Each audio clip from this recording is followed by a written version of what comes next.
Okudilio, Nyekelanio, Olisamalugo, Koen, Menenua. Okudilio, Nyekelanio, Chukuna Malugo, Yobiadio, Cha.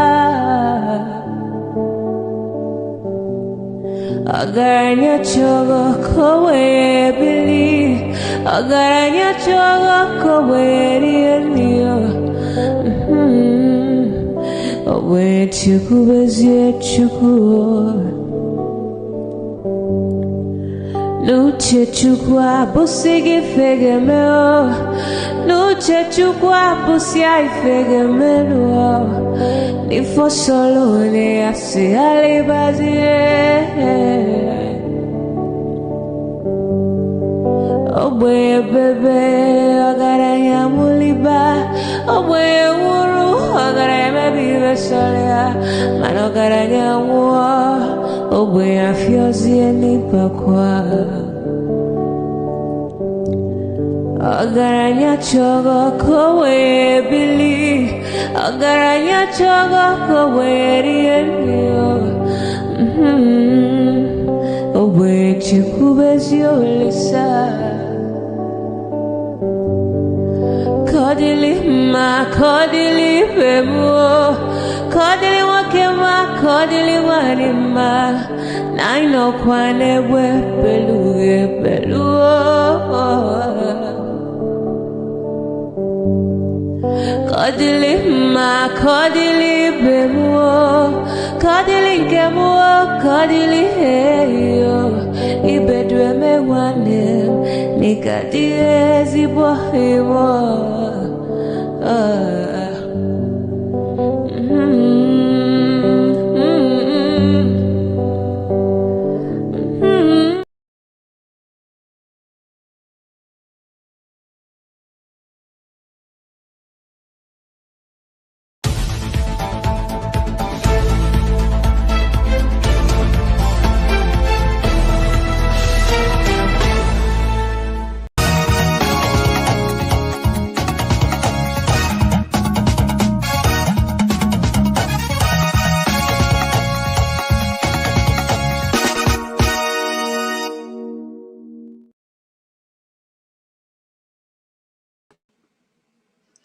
Hello, it's good to see you this evening. Every single one of you will be tuning in.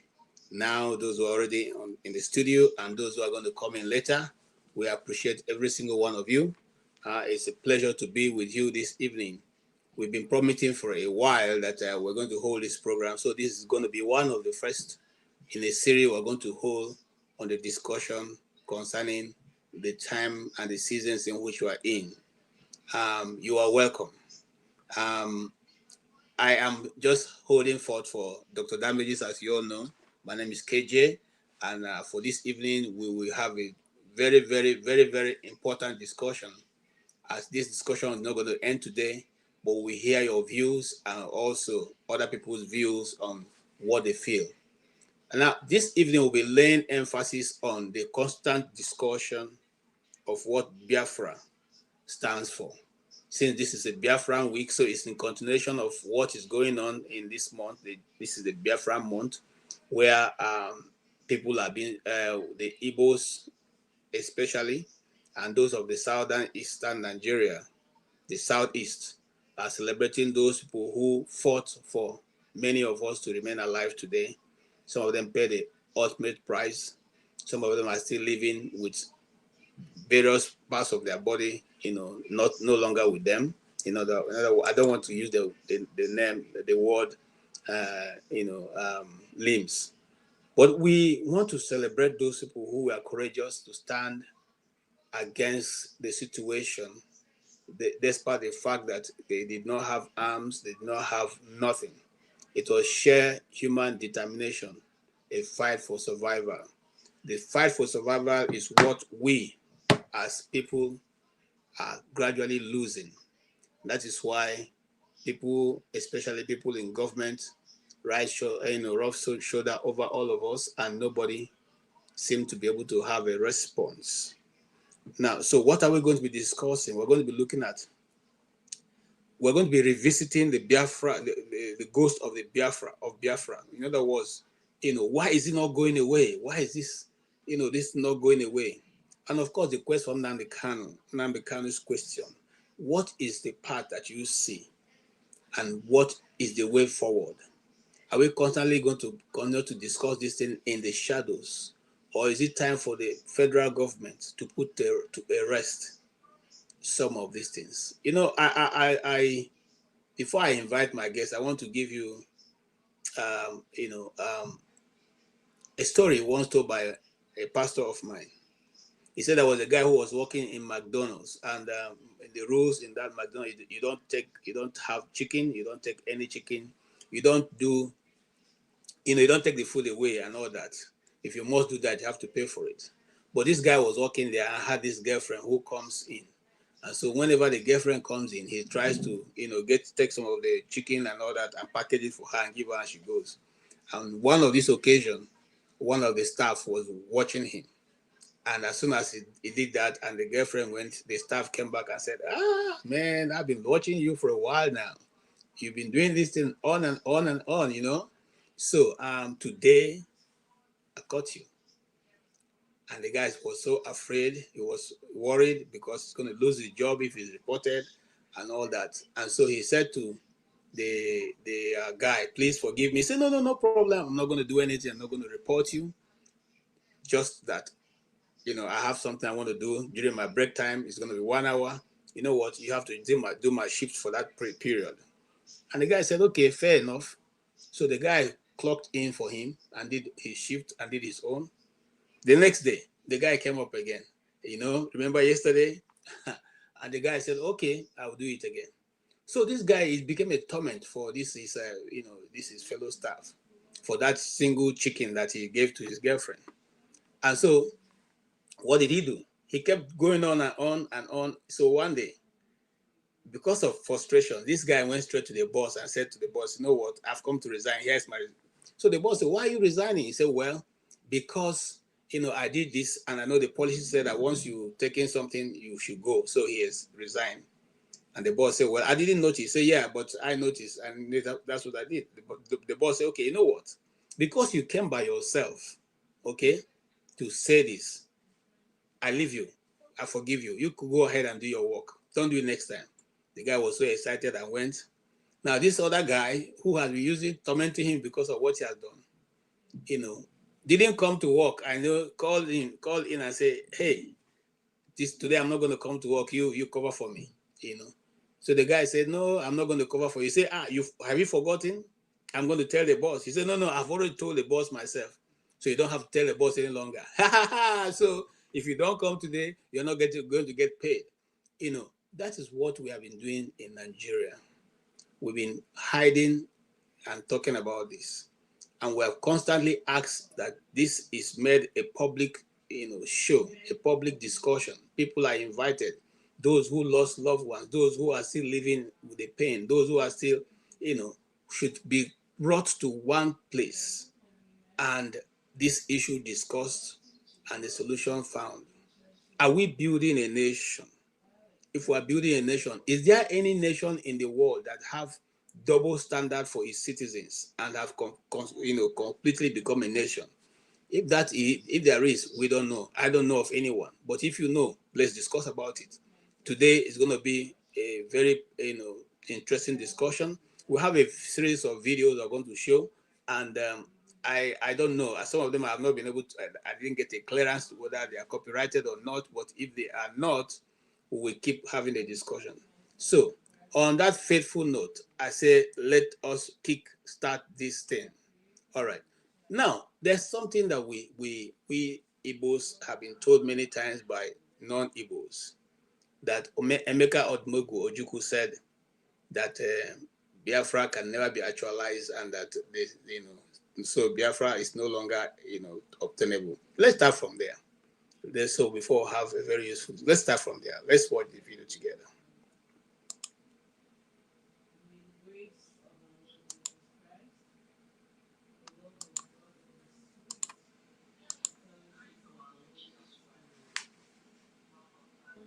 told my English.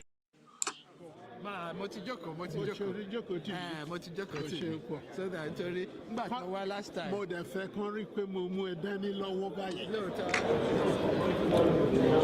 I've always been told my English was quite clear.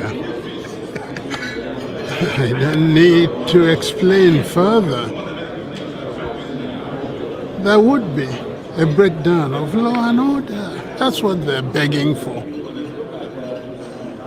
I just wanted everybody to know that I'm not too old to shy away such responsibility if it comes. That's all.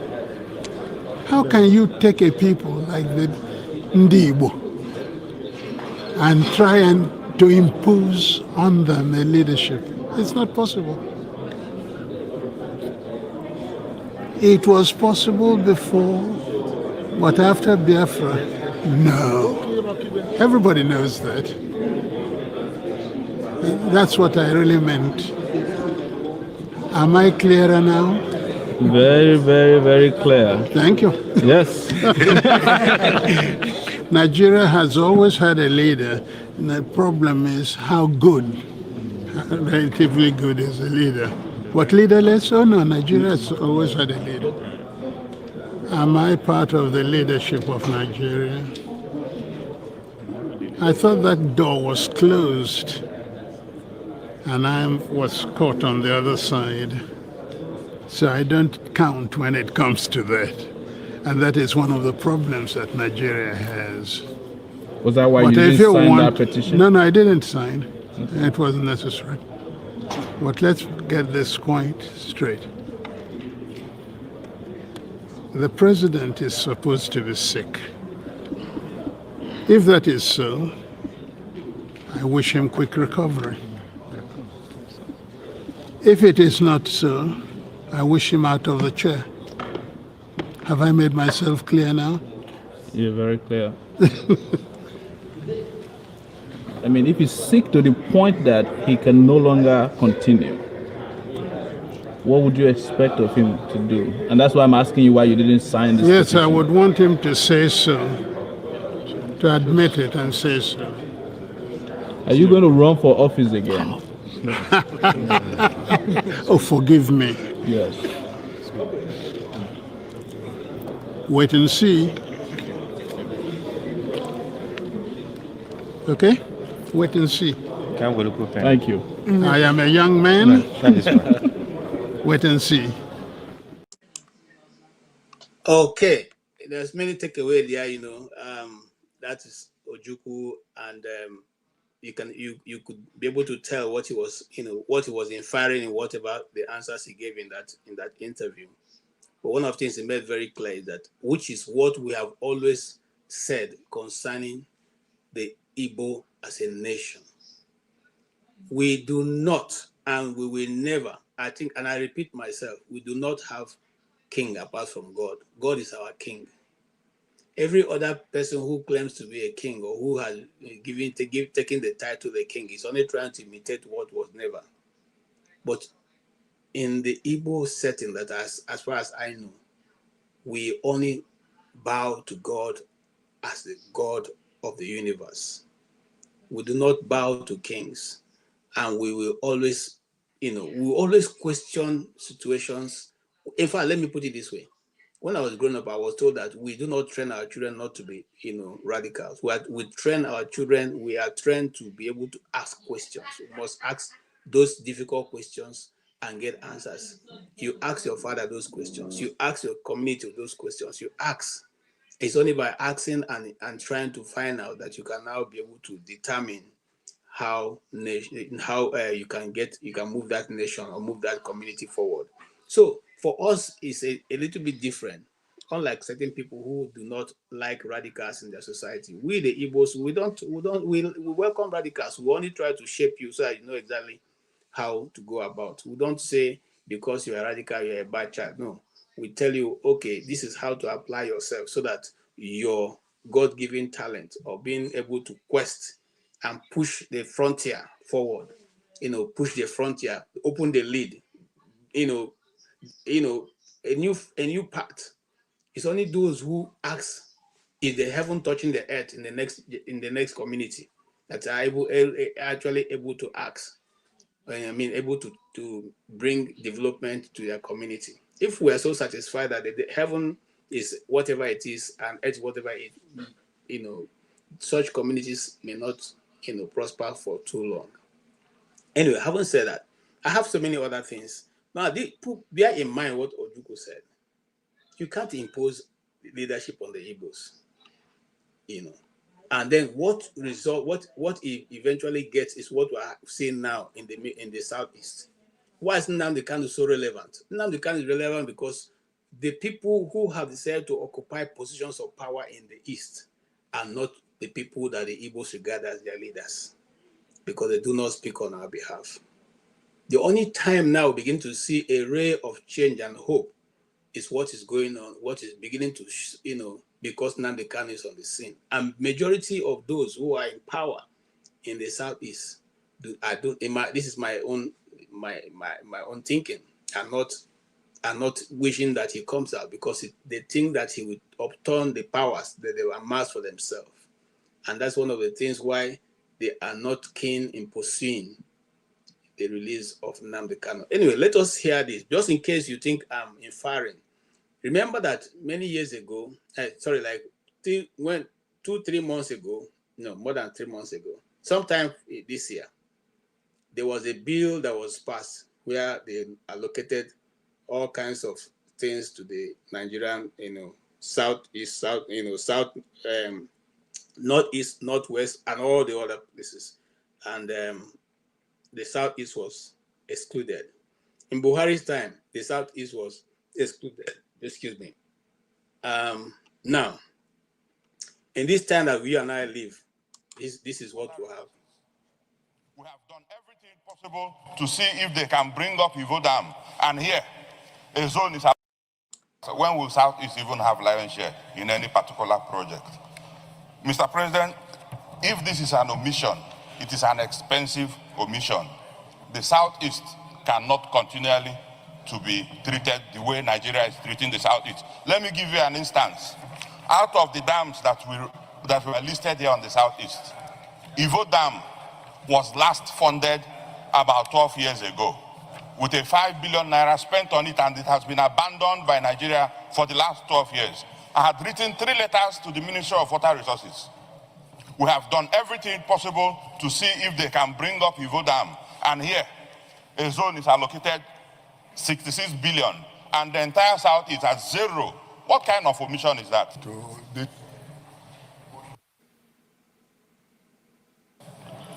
Mr. President, I think we should be very mindful of commenting on the infrastructure renewed hope project, because we should see it holistically.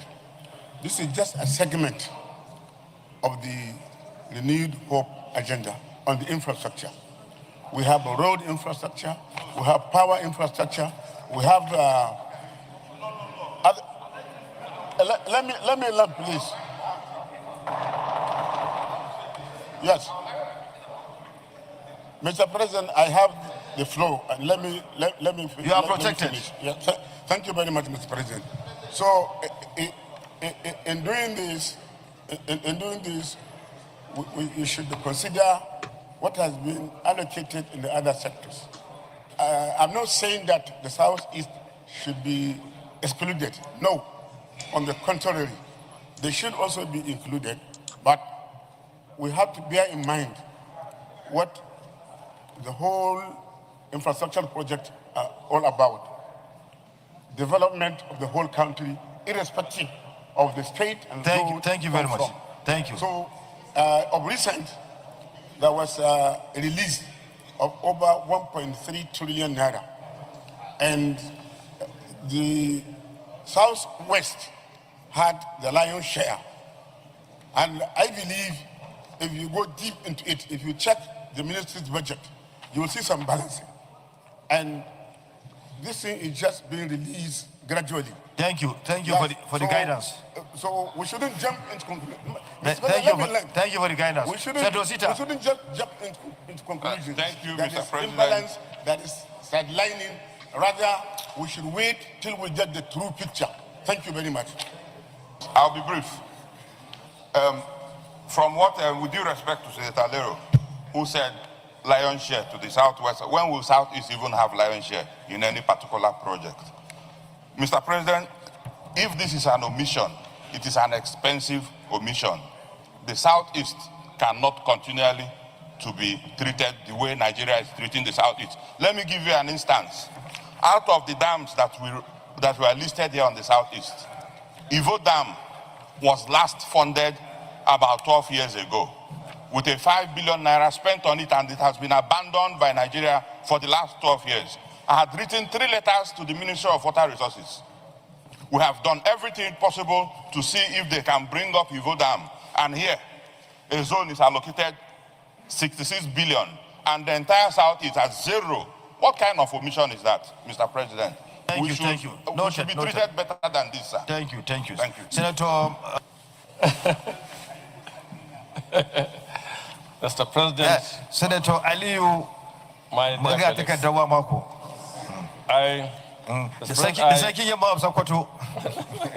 Mr. President, a very ordinary person.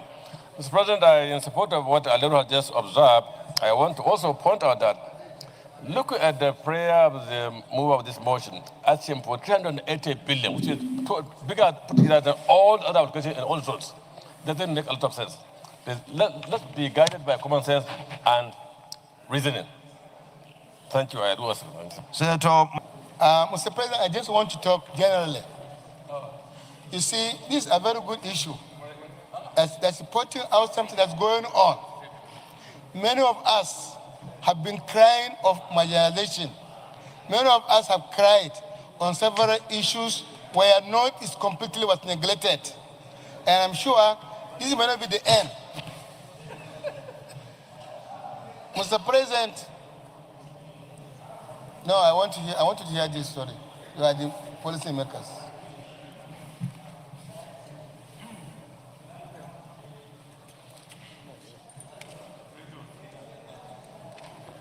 I want to draw the attention of the makers of the Renewed Hope agenda.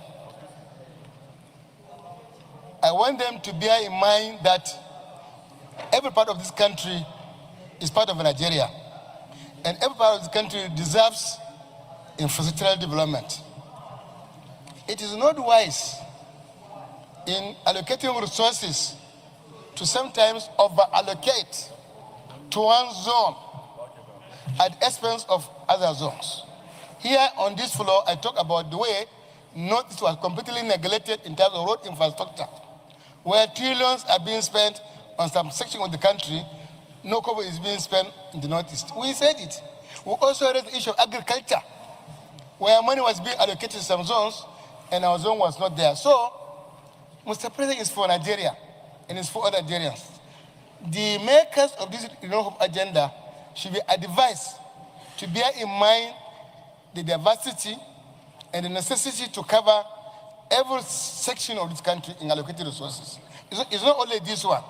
There are so many areas, and that if we want to go through one by one, we'll continue to debate. So I think there's general need for them to review their position and ensure that every part of this country, whether southeast, southwest, south-south, northeast, we all need development, and we need to be allocated adequately and fairly and equitably in whatever they do. That's my comment. Thank you. Thank you. I have just issue is something that can be dealt with administratively. I told him that we can call the minister, talk to him, or the DG budget, that there's an omission here, and that will be corrected. Because as human beings, we cannot be perfect all the time. It could be a genuine omission, right? So, and it is on that premise that the leader just approached me now. We've taken it upon ourselves, the leadership will interface with the relevant, office of the executive arm of the government so that we can resolve this issue. It's not something, it's our government. And we have a president that listens to the plight of his people. We have never gone to him to ask for anything of this kind of thing. I mean, this kind of thing without, getting resolved immediately. Somebody. Yeah, I hope you all were following the discussion. We're talking about a zone in Nigeria that has over 70 million people. The Southeast is made up of over 70 million people. And we have to beg to be included in the national planning of our country. Gentlemen, come on. Is there any reasonable person? In fact, look at what the so-called speaker was saying. Look at what he's saying. They have to go and negotiate. In fact, they have to plead with the budget director or the minister so that the Southeast can be included. And when we are talking about marginalization, some people will be making noise. You are talking about going to... So if you did not include 70 million people in the budgeting of your nation, and you call it an omission, it then means that those people are not important. It then means that they're not part of the whole. See, as a Christian, and I'll go into the Bible to give my example. Samuel went to the house of Jesse because God had instructed him to go and anoint one of the sons of Jesse as king of Israel. When he got there, Jesse introduced his sons, the one he considers as his sons, the ones he looks at when he's walking in the streets of Israel. The people will be hailing him because of those his sons who are generals in the army, who were talked about. They were handsome, they have six packs, He called them to meet with the prophet. Unfortunately, none of them was chosen. None. In fact, Jesse himself was surprised that Samuel didn't see anybody among his sons. This is respected senior generals that have medals hanging from their shoulder to their stomach. They didn't see anybody. And Samuel asked a question. Are these all your sons? Because God is telling him, these ones you are seeing are not among the people I'm asking you to go and anoint. And he said, oh, yes. There's one, Efulefu. He's somewhere, with the sheep in the bush. Yeah, of course, it can't be that one you're looking for. You should be looking for these ones who people, these ones that have made their mark in Israel. And Samuel said, we will not sit down until that Efulefu comes, for God had chosen him for himself as king. Gentlemen, if you are listening to me where you are, I want to say something very, very, very spiritual here. Could this be the reason why Nigeria is not moving forward? Maybe the one who the Lord wants to anoint is the one that they are always forgetting to count among the very eloquent, well-respected regions of Nigeria. It may not, and I don't say this so that people begin to think I'm talking about the people of Nigeria. No, this is about the leadership of Nigeria. This is about a particular set of people, the oligarchies, the establishment, who have decided in their own account that the southeast of Nigeria will be treated with levity as people who do not matter. But you could say that people don't matter. It's not left to you, it's left to what God will decide on behalf of the people. Having said that, I have a righteous man behind the stage. I will get you in, so give me your input. But let's finish this video. I want you to hear what the man said eventually. Who listens, and even the ministers, they always listen. Whatever we bring to them that are in the interest of the nation, they listen and get that done. So let us not over debate this matter. We have just consulted. We'll go ahead and meet the relevant office to sort out this matter. What we need is result, to see that there's equity in the distribution of the wealth of this country. And we know the government is doing very much in respect to that. So please, let's not overflow this issue. Leader, can you just wait 1 or 2 words so that we get this in line with what discussed with you right now, so that we can move ahead?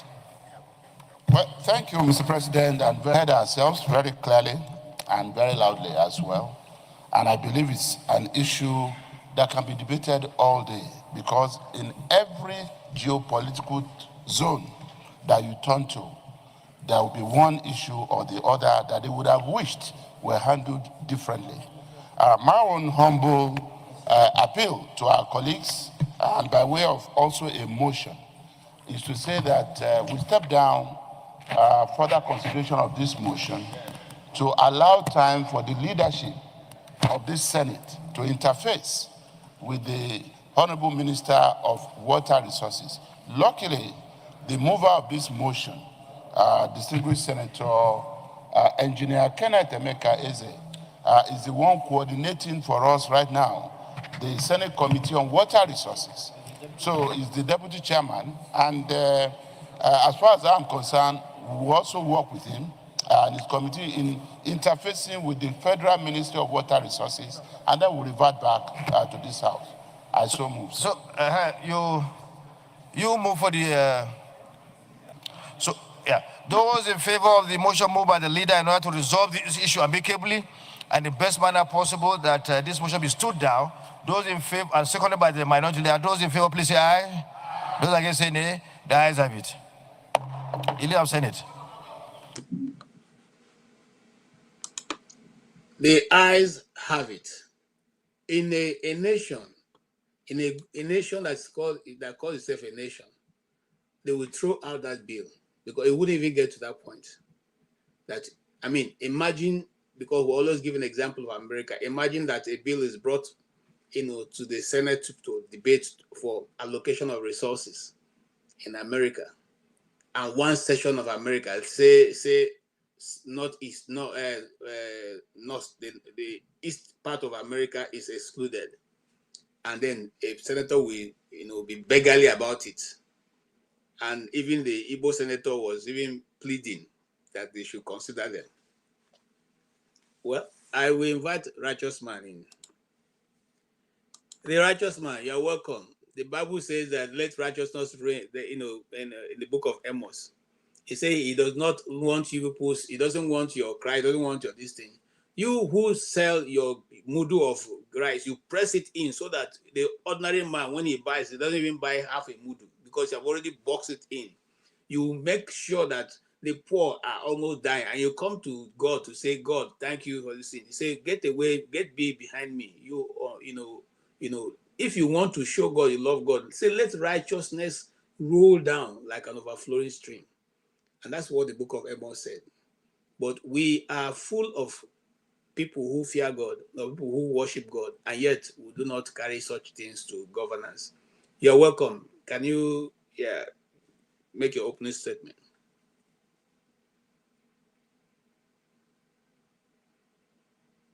Yeah, I can't hear you, righteous man.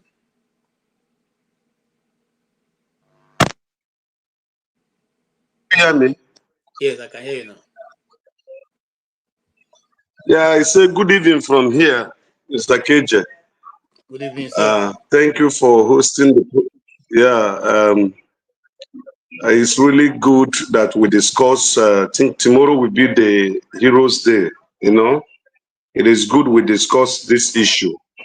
The truth be told, I know it is very difficult in the Nigerian setting for honest individuals to speak out, to speak truth to power, especially when it does not, concern their region. I give you an example. There was a program I attended sometimes ago, that should be about 15, 20 years ago, if I'm not mistaken. It was held in one of the branch of the biggest church, one of the biggest churches in Nigeria. And we are told that the state, that was during this man, former governor of Lagos State, they were destroying churches and mosques and houses and the rest. So in that meeting, one of the ministers addressing us happened to be from Southwest, you know. So, and he was a representative of one of these big church. I don't want to mention the name. And so he told us that, look, he pitied these small churches, that the GO, the general overseer, we just pick up phone and make a call, and that will settle it. There is no government that will touch their own structure, whether it is well built or not well built, you know. So, and after that meeting, that was the last time I attended PFN meeting because of that statement. So I'm buttressing my point by making reference to this. We have morally corrupted individuals. Especially, I am very sorry, I know there are a lot of good people, good Nigerians that reside abroad, that have moral, their morality is very high in their reasoning and in every undertaking. And also, majority also of Nigerians who reside abroad are morally corrupt. Because when we come to this platform and you hear how people express and make their comments, it is easy for you to discover or to know somebody that is morally corrupt, that has no sincerity, no truth in him or her. And so, I always say it here, I've lived over 40-something years in Lagos, in a good nation, in a standard nation, in a nation that recognizes every citizen as one, where there is no partiality, where the tribalism is not existing, or even if it's existing, it's hidden. I think I should be considered by every virtue, by every ramification, a Lagosian. I pay tax in Lagos. My wife paid tax in Lagos. My company paid tax in Lagos. Everything I have achieved affect Lagos economy. But look, during the electionary period, we were threatened not to vote. Even today, if you go out, they call you Omoibo. So the segregation, the lack of unity, the lack of coming together as one nation is too obvious. It's not hidden. It is only for me, I'm not saying it because I'm an Igbo man, but the truth be told, it is only an Igbo. Go ahead. Hello? Go ahead, I'm hearing you. It's only an Igbo man that will be so happy to invest wherever he or she finds himself or herself. Travel to Abuja, go to Meduguri, go to Kanu, go to Kaduna, go to Ibadan, go to Ondo, go to Edo. When I had the project, I spent almost 6 months in Edo State, GRA, very close to Archbishop Idahosa's church. I had a building I was undertaking there. I spent almost 6 months staying in Edo. It gave me exactly a good picture of the Igbo man. Majority of the houses in New Benin town and all this, that area, New Market Road, and they were all, majority of them owned by Igbos. No segregation. They find home in wherever they are. And yet, in investing their hard-earned money, you will see some indigenes of the land in collaboration with the state actors trying to diminish an Igbo man as if he's not worthy to exist. How can a nation make a project? Look at the budget. Do you know that this student loan, go and make research of what I'm saying right now. The student loan that APC government is parading, do you know the southeastern universities were not included? Make your research and findings. And it is deliberate. How can you make a 1.something trillion budget concerning dam? 5 eastern states were excluded. Deliberately. A population of over 70 million people. Imo State has the highest number of educated people in Nigeria. In every statistics of human endeavor, I don't think that the Igbo nation are lacking behind. Yet, people who are not supposed to talk, we malign the Igbos, treat us as if we're not human beings. In Lagos here, if you have any case and you go to Alausa or you go to any government quarter, even to the police station, and they discover you are an Igbo person, the way you will be treated, in fact, you will regret being part of this country. And these are the things that other people will commit, and you see them, oh, they will tell them, okay, do this, and go. So the Nigerian state is the one rejecting the Igbos, and it is the Igbos that want the Nigerian state to stand. And that is the truth. And I don't give a damn whatever any person may think about it.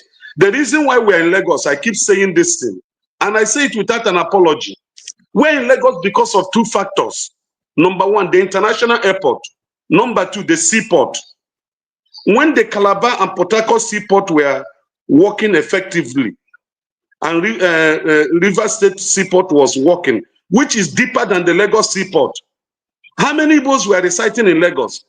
So when the economic policy was taken to make sure that the Igbos leave their land undeveloped and migrate to other parts of Nigeria, that was when you see the population of Lagos and every other side, Igbo people start. Before, when we are trading in 1982, we used to travel to Onitsha to buy this bata shoe and bring it to Lagos to sell. Everything you need, you go to Onitsha because the seaports were working. So today, what is happening?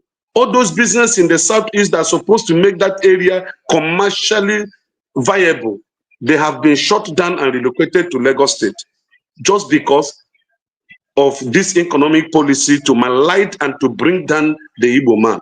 So it is a deliberate thing, and that is what is fueling the agitations. When there is agitation, sit down and ask questions. Why is these people agitating? Rather, you will see people saying he is killing the.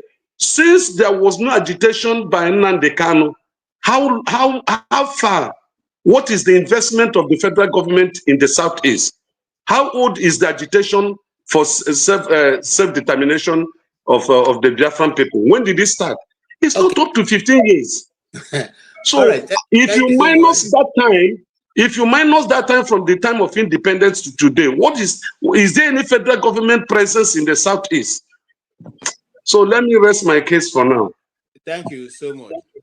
Now let's Mr. Tony, you're welcome. Let me allow you to make your opening statement, and after that I can ask questions. You guys are welcome. It's going to be a robust discussion. I just checked. So far I don't have any flag on the Emeka book, which was narrated by Fred Forsyth himself. So we may use that as a backbone to hold our discussion, because I feel I have listened to it before, but because of this program, I went back to that documentary to rewatch it again, and use that to juxtapose what the professor spoke last Sunday on this platform also, and they are almost speaking from the same mouth. But Mr. Tony, you're welcome. Your view, is this agitation, or not agitation now, but this demand for actualization of the indigenous people of Biafra, is it worth it? And looking at what we have suffered so far, and I think you're a fair man, that's why I'm asking you this thing. looking at what has been meted to the Igbos, what are played from the seat of power in Abuja, what Righteous Man has said, and I didn't just even want to go to that university one where the universities were removed, the southeast university were removed from the the so-called student loan. I remember that, Tony, during our time, during when I was leaving primary school and secondary school, sorry, we didn't have school of basic studies. I wanted to go to the east because I wasn't fluent in Igbo, and I told my dad I wanted to go to the east to, but because there was no school of basic studies, okay, and I wasn't writing exactly what I mean. I didn't know anybody, but I thought with school of basic studies, anyhow you can start from wherever. There was never any school of basic studies, but there was school of basic studies all around Nigeria except in the east. That's the first time I noticed that, look, there's disparity here, because you can't just get up and go to school of basic. But there was SBS in Zaria, there was SBS in Makurdi, there was SBS every other place. So tell me, isn't that, how long shall this continue, and when will it be, we say enough is enough? Okay, good evening, KJ.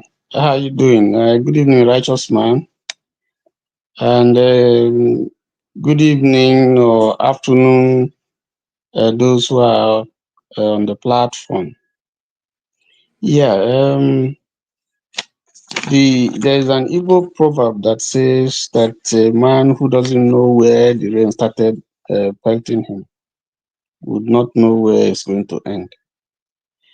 I think I have read quite a number of books on the Civil War, apart from a few eyewitness accounts and videos that I've seen. But one of the ones that the title, really struck me, that I think depicts exactly the picture by its title, is one by Emefina Izani, and the book is titled "In Biafra, Africa Died." In Biafra, Africa Died, the diplomatic plot. And then I also have some more recent books that are titled. One by Alabi Isama. He fought on the Biafran side. His mother from the north. He grew up in the north, enjoyed all the privileges in the north, but he's from Delta. So it was almost after he had retired that he now recovered his Delta roof and then changed his name to Alabi Isama. His book, is titled "The Tragedy of Victory, Nigeria-Biafra War."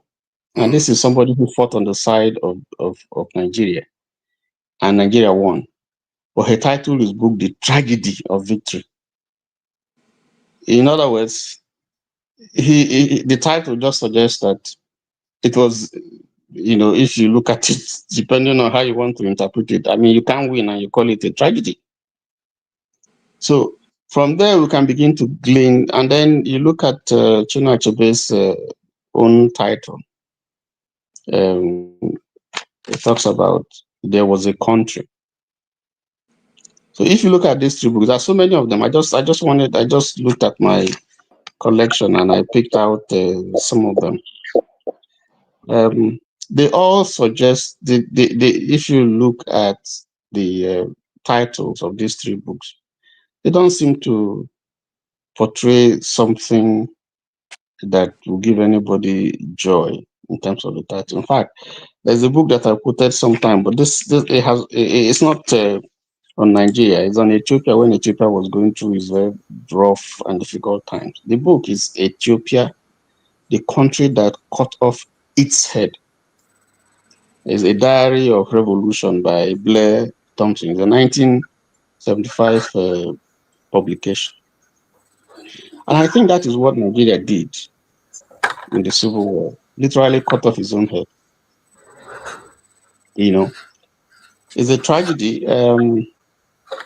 I sometimes I wonder, where would Nigeria have been if the Civil War didn't come?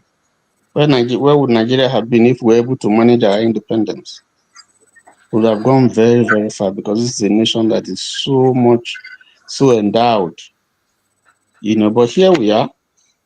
We have not been able to manage the independence. We have fought the civil war. Even before the civil war, even before independence, there were signs.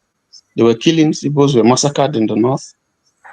I don't want to reduce this to ethnic thing, but since we're talking about Biafra, actually, it focuses more on the Igbos. So there have been signs of unrest, of ill feelings, of bitterness, of anger, of frustration. Like we said, partly fostered by the way that the colonial, that Britain put us together, and the part that they played in whipping up divide and rule and whipping up ethnic sentiments. So if the people who became Nigeria were left by themselves, we would have gone very, very far. If the North was left to develop by its own, we would have gone very far. They were not ready. And signs that they were not ready was why they introduced, for instance, Bariwa College came into existence. And then you read for 4 years, college, 4 years, and then you're off. And that's how all these remedial studies and basic studies came up. Because I have a cousin who studied at Ahmadu Bello University. She didn't have a school set. She went into remedial, then went in and did certificate, and then did diploma. And from diploma, she did university. She doesn't have school set. Now, these are things you couldn't do in the South. If you don't have school set, you can't get into the university. So it's you see that part of it is a way of the North trying to address this imbalance, and that has pushed us back. The same thing with the federal character and all those things. You have to literally wait for some sections of the country, so they were pulling us down. That is the truth. They were not ready.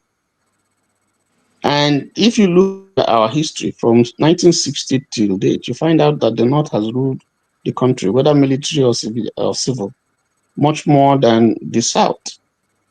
They have enjoyed the resources, and you want to ask, what did they use these resources to do?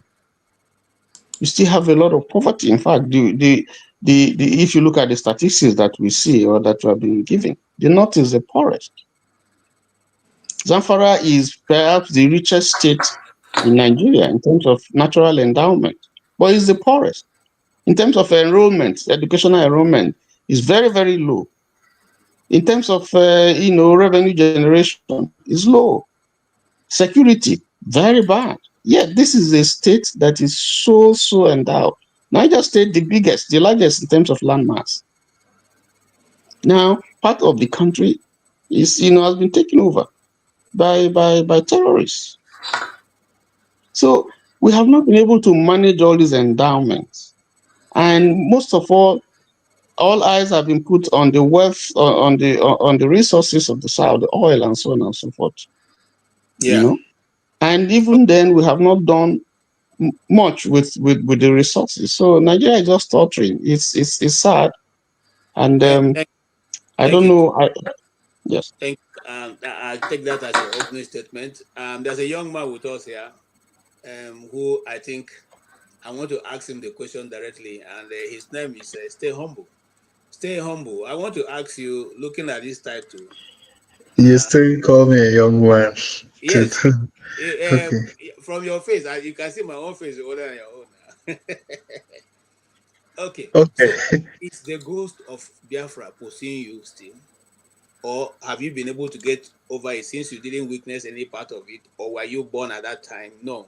So, what do you get? What's the feeling when you hear about the passion for which the more older people than yourself discuss this issue of Biafra?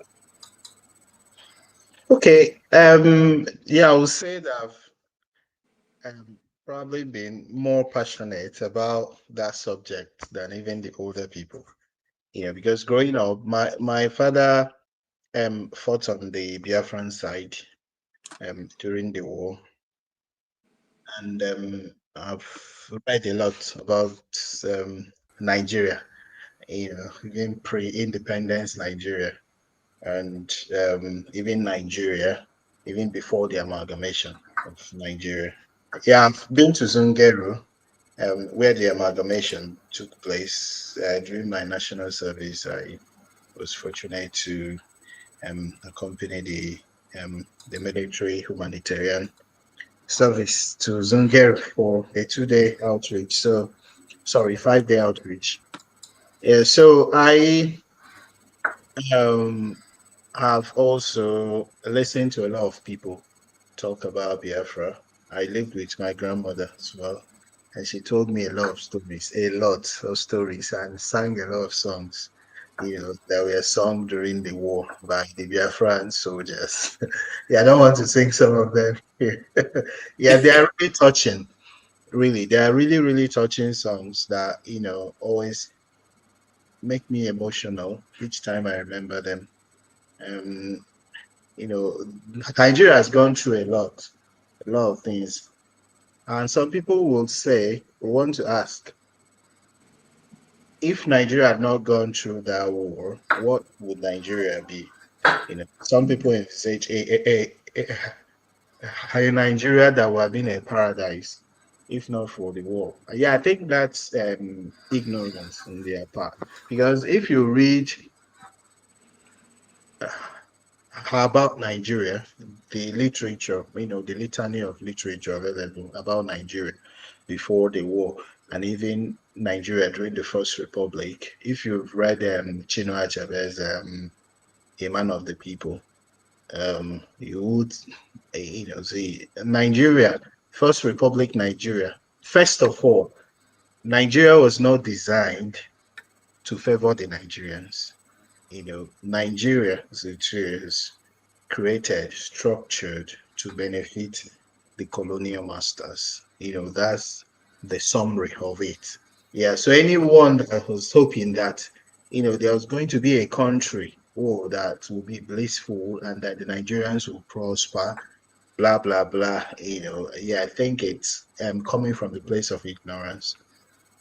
Because even Nigeria during the First Republic, there's a lot going on. And even why the military struck was because Nigeria was going to break into pieces with the level of corruption, with level of administrative incorrigibility, with all sorts of things going on in Nigeria. Even if you look at the military, for example, the British were not happy with the number of northern officers in the military, and they were trying to recruit a lot of them by hook or crook, for them to populate the military. And then even the police, the Nigerian police, set up by the colonial people to be some kind of task master. It wasn't going to be the police that would provide security for the Nigerians. It was going to be a police that would represent the colonial masters, because the colonial masters were really brutal. The colonial masters were brutal, and even the reason why some of our locals were even skeptical about Christianity and even the denominations that came then is that even the religious leaders among the colonial masters were really brutal. If you even compare that with what happened in places like Cameroon, Congo, and the rest of them, they were so brutal. The Belgians, what they did in Congo, they slaughtered a lot of people, even in the name of religion, the rest. So, um, if not for the war, yeah, I think there would have been a pogrom, a genocide, sort of. They would have somehow, okay, because even before the war, thousands of people were being slaughtered in the north. If not for the war, I think they would have somehow managed to organize a genocide against a section of Nigeria, be it the west or even the east, somehow. Yeah, so I don't think Nigeria was going to be a prosperous country even apart from the war. It was always destined to be a Fuji house of commotion. All right, thank you so much for your opening remarks. Humanism journalist, jihadist. I don't think we have seen you before, or is it a new title that you have? Yes, it's a new title. You have seen me before, but the name is just below for real, not Sorry? humanism. Yeah, if you, You have I can hear seen you. me before. Can you hear me? Okay. Yes, now I can hear you. Yeah, I've been here, but under a different name, Pullo for real only, not humanism. This Okay, time pull up it's for real. humanism jihadist. So, Great to have you. thank You you. you you are you are welcome, and we are Thank actually you. dealing with the Biafran question. Why is Yeah. it difficult for this topic or this issue to go away? What do you say? Because it's hearing you speak seems to me that you're not from the southeast, so you're going to I'm give from us the northeast. so give us your own perspective why this issue has continuously lingered. If you look at the video I played earlier in the National Assembly, they did a project that the whole nation was embarking on, and not one part of the southeast was mentioned. It's not the first time, it's not the second time, it's not the third time that this kind of thing has happened in the domain of the National Assembly, where the representative of all people of Nigeria are sitting. So we want to know: is it so easy for about 70 million people to be ignored in the national development? Well, in my own perspective, it is not okay if you just say it like this. But if you provide a context in which this is stated, or if you listen to government spokesman or the Senate, probably they have a reason why they have done that. Even if it is not fair, but they may have a reason, no matter how. So I think maybe they've considered that area have enough resources to do all those things. As the previous guy was saying, like there is no balance between the north, south, and the east. The northerners were not ready in colonial English or British concept, but they were ready. Not, it doesn't mean that they didn't learn, they don't understand anything. They have their code, markets, police, and every other thing. That's why the British decided to introduce indirect rule because they have all of these things, and then they introduced direct rule to the other part of the country. So coming to the independence, I think it is the Igbo man that even insists Nigeria will be one. Nigeria will work for both Igbos, Yorubas, and the Hausa, the south, north, and the east. It was Nnamdi Azikiwe that ensured that, okay, this is a very good idea. Let's try it. And then who destroyed it again? It's an Igbo man again with the first coup. He destroyed it. And then the last one that present itself as too messy was an Igbo man feeling that he is entitled to be the leader, decided to secede from Nigeria and call his enclave Biafra. Had it been he has not done that, he has said, okay, he believed in what Nnamdi Azikiwe was saying. He can be a general. Since there's nobody ahead of him, he can find a way of ruling. Because as at that time, there's nothing like suspicion between Igbo, Hausa, and Yoruba. As we speak now, the Hausas, maybe they resent the Igbos. So also probably the Igbos, they feel like they are not comfortable with the two sides because these are the two sides that fought and killed their people in Biafra. So negotiating with these people will be very tricky. But at that time, when Ojukwu was at his peak, he may have chosen to remain silent and work his way up. That time there was nothing like, oh, we don't trust the Igbos or we don't trust anyone. He would have done that. But he decided to use arm and bring peace. Then after okay, and then he ran away and left his people to die. He ran away and left his people to die. And then what they do to the minorities in that area was very horrible. The minority tribes, they keep on getting them putting them, giving them guns even if they are not ready, and sending them to the front line. So what I'm trying to say here is that it's not the issue of Yoruba or Hausa that is hindering the actualization of Biafra. It is the other minority tribes there that refuse to forget what the Igbos did to them during Biafra. They are constantly being reminded that, oh, these guys, if we actually have Biafra, they will rule us forever. Nobody, if it is a democracy, they will continue ruling. We are just minorities. Okay. So I don't think we can agree to that. You All know right. it as well as I do that the Igbos will dominate and keep on ruling forever if Biafra is actualized. So even Okay. the person that introduced the Biafra, he regretted why he used weapon to fight against Nigeria, which led to the death and destruction of his own people and his own area. And he's Okay. not encouraging that anymore. But it has been revived under a different umbrella with Nnamdi Kanu. And the way it is presented, even I am not comfortable with that, given all the lies that he has been telling on social media and everything like, this is not Buhari, this is somebody from wherever, all the Okay. No, nasty no, conspiracies. No, I hold, don't like that, right? Really. okay. All right. Thank you. Hold on. Let's not expand the net too wide because you probably not I'm only. sorry, I just want to say something. No, no, no, no. Hold on. Before you continue, I hope you are not going to give this guy the platform tonight, because if that's going to happen again, yeah, I'm going to leave here. You can't allow this gentleman to continue to come here to spew garbage. If you repeat what Dr. Damages did the other time, to give this guy the platform this night, yeah, I'm going to leave here. Okay. So Stay humble, stay I humble. thought Just hold on, I'm hold on. dealing with KJ, educated. so humble. Hold on, Calm, KJ, calm, KJ, KJ, KJ, please, calm Well, KJ, down. how do please. you live the freedom We of need to expression? correct. KJ, hold on. Hold on. KJ, please, KJ, we Calm, need to correct please. something that you have said. KJ, Please, can you just allow me 1 minute? Please, Please, there I'll are be polite about it. misinformation that Please, this man has please, given.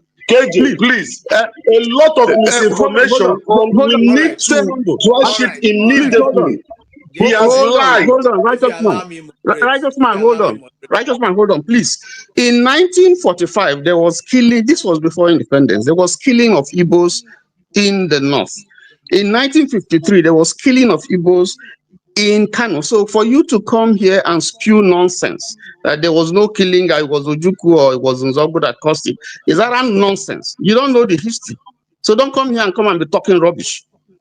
Okay. So now you think I can just Hold take you on. for your word? Hold on. Did you Hold on. provide any evidence? You're just Hold mentioning on. something random. Give me Humanly. a reference, an authoritative reference that I can go to and check and fact The check myself. reference is I thought given to I'm you. dealing The with reference is intellectual. given to They you. understand the Is role of hidden in the freedom history of book speech. of Nigeria Even that your if you people don't know, deliberately, even because if of you their don't agree with what backwardness, somebody is your saying, people you should give him that liberty to deliberately, express because himself. of their backwardness, remove history in the Nigerian school. The references you're supposed to have, you're supposed. Hold on. Everybody, hold on. Humanist, hold on. Righteous man, hold on. Listen, I decided to host this program, but we all need to listen. We all need to listen, no matter how the person's idea is not making sense to you. Allow the person, and the time I give to the person, allow the person use the time. When the person finish, if you have any rebuttal, I'll give you an opportunity to do that. But now, what we are trying to do is to hold a conversation. If we can't even hold a conversation, then how can we even go forward? You see, the problem of tribalism and hatred is that once it starts, it's so difficult to deal with or to maybe bring it to a close. And that's what Nigerian people are underrating. They KJ, are we're discussing history here, and people are listening, and a so lot of listen, these things are documented. please, So if you to come if you here allow and me, say that hold on, Tony, allow me, please. If you allow me, I prepared for this program. I didn't just wake up and put on this thing. I did my own research. I have the book written by Freddy Forsyth on this place. I have documentary on this same issue taken before the war even ever started, the pogrom that went on and the place that were affected. I have that, and apart from that, I am a student of this history. It is Biafran history. I am a student of it. I met people who have taken part in it. My uncles fought in it. when I was talking about the prof on Sunday, I said I mentioned somebody who he knows. Kalokwe, I met him personally. I had a discussion with Kalokwe of blessed memory. Okay, so of course, if you read the Testament, that's the Kalokwe's book. But I had a one-on-one discussion with him because he also took part in the war. My elder brother was one of those people who they if you are 5 years and above, you are regarded as a scout. They were one of those boys, what they call them, boys command or whatever they call them at that time. So we have enough information. Let us manage and have a discussion. He has given his own understanding of what it is. We will also give our own. Let's be civil about it. And then everybody, please use your time. And after your time is finished, let another person speak. We'll be able to make some, like I said, this is just our first edition of this. We still have the second edition coming. Let's try and be organized. Thank you. All right, thank you. Somebody's mic is on. Thank you so much for what you have said, humanism jihadist. Now, here is can I please complete myself or clear myself? No, you had already used all your time. I've been interrupted. If you pay attention, please. Just one statement. You asked me about my own perspective and own opinion. You are not Nobody interrupted him, KJ. So, he has finished his time. He has used up his time, KJ. Righteous man, calm down. Now, what's the problem? If you don't have the mental capacity to understand what the host is saying, he just finished saying this thing about keeping quiet and letting somebody finish before you jump in. Why would you do that? How will we find a common ground and then start working? If I'm wrong and you're correcting me and I'm accepting that, okay, I was wrong, I didn't study that. That's how we move forward. If what I say you don't feel comfortable in that, fine. You're asking for my opinion and my perspective. And opinion and perspective is not the same as stating the fact. So if this is my opinion, this is what I say, how I see it. Then you correct me and how you see it is wrong. This is actually what happened. Refer to this book, that, or this documentary, or this and that. That's how we move forward. Thank you. I agree. Thank you. I agree with you. And you see, I was looking to get clearance to play that book, to play that documentary, and I have it because it's not copyrighted. So my book is on this program. But let us go forward and speak with the Blackstone. What's your view? The Blackstone himself. You have been enjoying the discussion so far. What do you have to say? Thank you, KJ. Anyway, I have nothing to say because this is a topic I don't like to discuss about because it's too toxic, actually. Okay, then that's fine. Then I'll go on. So you don't have to say anything. Let me finish now. What? No, fine. You don't have to say anything. You just listen. It's toxic, but we need to discuss it. We have more. Yeah, no. I said me. I don't say anybody. I said me. I don't like to get involved because it's a topic that's very controversial and it's very Actually, I know the person that like to bring old wounds to the limelight. You understand me? And when was Biafra War fought? When was that war fought? And at this time, if Nigeria cannot be able to forgive themselves or forgive about these things and then come together and build the country, I can say that then we have a bigger problem. Most countries fought wars. We know these things, but they have lived out of that war and they come together to build up their country.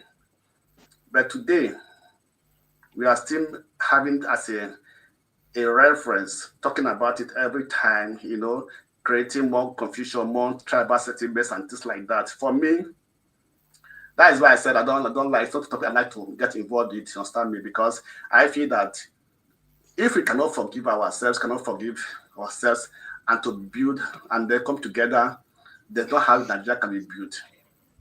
Because this settlement is now getting wider and wider, and at the end of the day, we are so pushing it into the young generation, even the generation yet unborn, because these issues will continue, right? I'm not saying that Biafra War was a very tragic incident, was a very bad thing, right? Some group of people really suffered in this war. You understand me? And we all know that when there is war, most of the time the less powerful people suffers actually, right? Like Israel and the Palestine this time was going on now, or Russia and the Ukraine, right? But at the end of the day, for me, what is most important is that is that cleansing, right? That attitude to forgive ourselves and to fathom a pathway to development, right? It's like two people fought, right? Tomorrow, two friends have each other and they fight and everything. Tomorrow, you can settle themselves, also become friends, and they move together and begin to do more better things together. That is what I think we should be focusing on. I know that Biafra War took place, a lot of people died, right?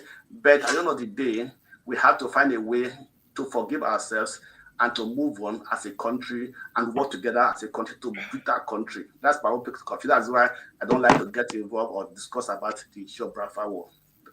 Thank you. Thank you so much. Blackstone says he doesn't want to engage in it because it's too emotional. The Igbos have a proverb that not because people will die in the war means that we should not go to war. If the thing that has to do with war comes, we will answer. That's the Igbo proverb. But having said that, I want to go on to, I'm trying to see the order in which you guys came in. Oti. Yes. Oti, yes, please. Right. Yes, go ahead. Good evening, everyone. First of all, I have to give thumbs up to KJ, the moderator, because you did the right thing, the right job, so people can express all sorts of opinions. Okay, that is a public place, public sphere, and having an opinion, expressing an opinion, does not mean that that opinion is correct or factual or right, but at least what is demanded and expected for any person participating in a public discourse is that the willingness, that sincerity of heart to learn, to be corrected. Okay, now because you may have an opinion based on wrong information. Yeah, but you can express it. I mean, there's nothing wrong with that, So it is the job of people participating in the discourse to correct maybe wrong information. Now what's his name again? I mean the humanist or something. What's the gentleman that spoke? But at least there are things that now, for example, there's a kind of an issue of a clear issue of injustice, unfairness, discrimination, in and sharing of a national treasure or resource or whatever. I mean, there's no way anybody can say that, can justify that on the basis that, this region is well off. So that kind of is an opinion, but I don't really see how anybody can, with any sense of like justice and understanding of what, if like, the nation, the federal state we have. So what such, if like a blatant injustice and unfairness, how it could be justified. But that's by the way. So now coming to this the Blackstone, for me, I don't really agonize so much over these things, because I think it's quite simple and plain. There are basics, I mean, to anything. It's not that people cannot come together, build, decide to build a nation, a country. First of all, you have to deal with the fundamentals, and then you can't be talking about forgiveness when people don't even recognize the offense, that's, or the evil that had been perpetrated, the injustice. I mean, if you don't have a simple recognition of this, you can begin to think about forgiveness. Are you with me? So if you don't have, if there's no repentance, there's no sense of contrition. So what are you talking about? What do you mean? What is forgiveness? And you have to deal with issues. You can't sweep them under the carpet and think they'll go away. It doesn't happen that way. That's not how life is. You have to deal with issues. No, Oti, is it impossible to deal with the issues? Is it impossible, or is it just like lack of willingness? No, it's not impossible, but you see, you have to deal with them. So, and it's not no, why? Come, let me tell why I said what I said. Because it is possible to do anything if I to do anything. That willingness is there. Sorry, let me finish what I'm saying. Because don't misunderstand me. Finish. Okay. Let him finish. So what I mean by dealing with issues, okay, is this. Now, for example, by all for all intents and purposes, the war is ongoing. Because this thing, perhaps that's the reason why a friend from the north is justifying the exclusion of the southeast from national infrastructure. It caused the war. This is the penalty. You did this, you did that. You were too ambitious. You wanted to rule and all that. Are you with me? So in other words, there's no understanding that there was a war and then it's come to an end, and we have to kind of have that sense of acceptance and the acknowledgement that we can move forward as one nation, or at least start to lay the foundations for that nationhood. If it is not there, if that region that that is said to have waged war against Nigeria, quote unquote, because Biafra was it was a defensive enterprise. People have to defend themselves. It's a matter of it's a lot of nature. When you are attacked, you have to defend yourself, no matter how you have. So even so if Nigeria as an entity, as a supposedly one nation, one country, cannot reconcile, accept the XY Biafran state nation or Biafran people into as part of Nigeria. And then, that we've not started. So there's no, that is what I'm saying. The issues are still there. All right. I get what you're saying. We have to do. Okay? So acknowledge that this war has come to an end, and then a closure, we draw a line under it, and then we start afresh. So there's no point deceiving ourselves. Thank you. And probably that's the reason why we hold these discussions. And as long as the authority do not see a need to have these discussions on this issue, and find a way. And I'm here, and I make bold to say that I'm not only holding this program just to discuss the Igbo question, but the minorities are also included. You see, I lived in Tivland for long, and I know how those who are of the minority tribe feels.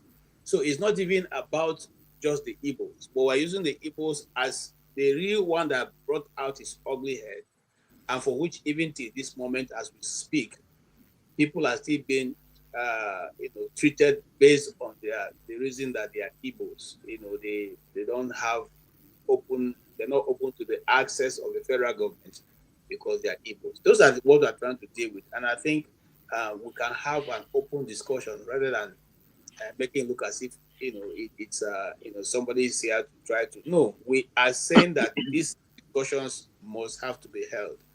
Thank you so much, Mr. Oti. I appreciate that contribution. Now, between what's his name now? Yes, Mazi, Richo, and CM. Who came first? I'm not sure who came first. But I think CM came first before. Okay, CM. Okay, CM, you can go ahead and let's have your contribution.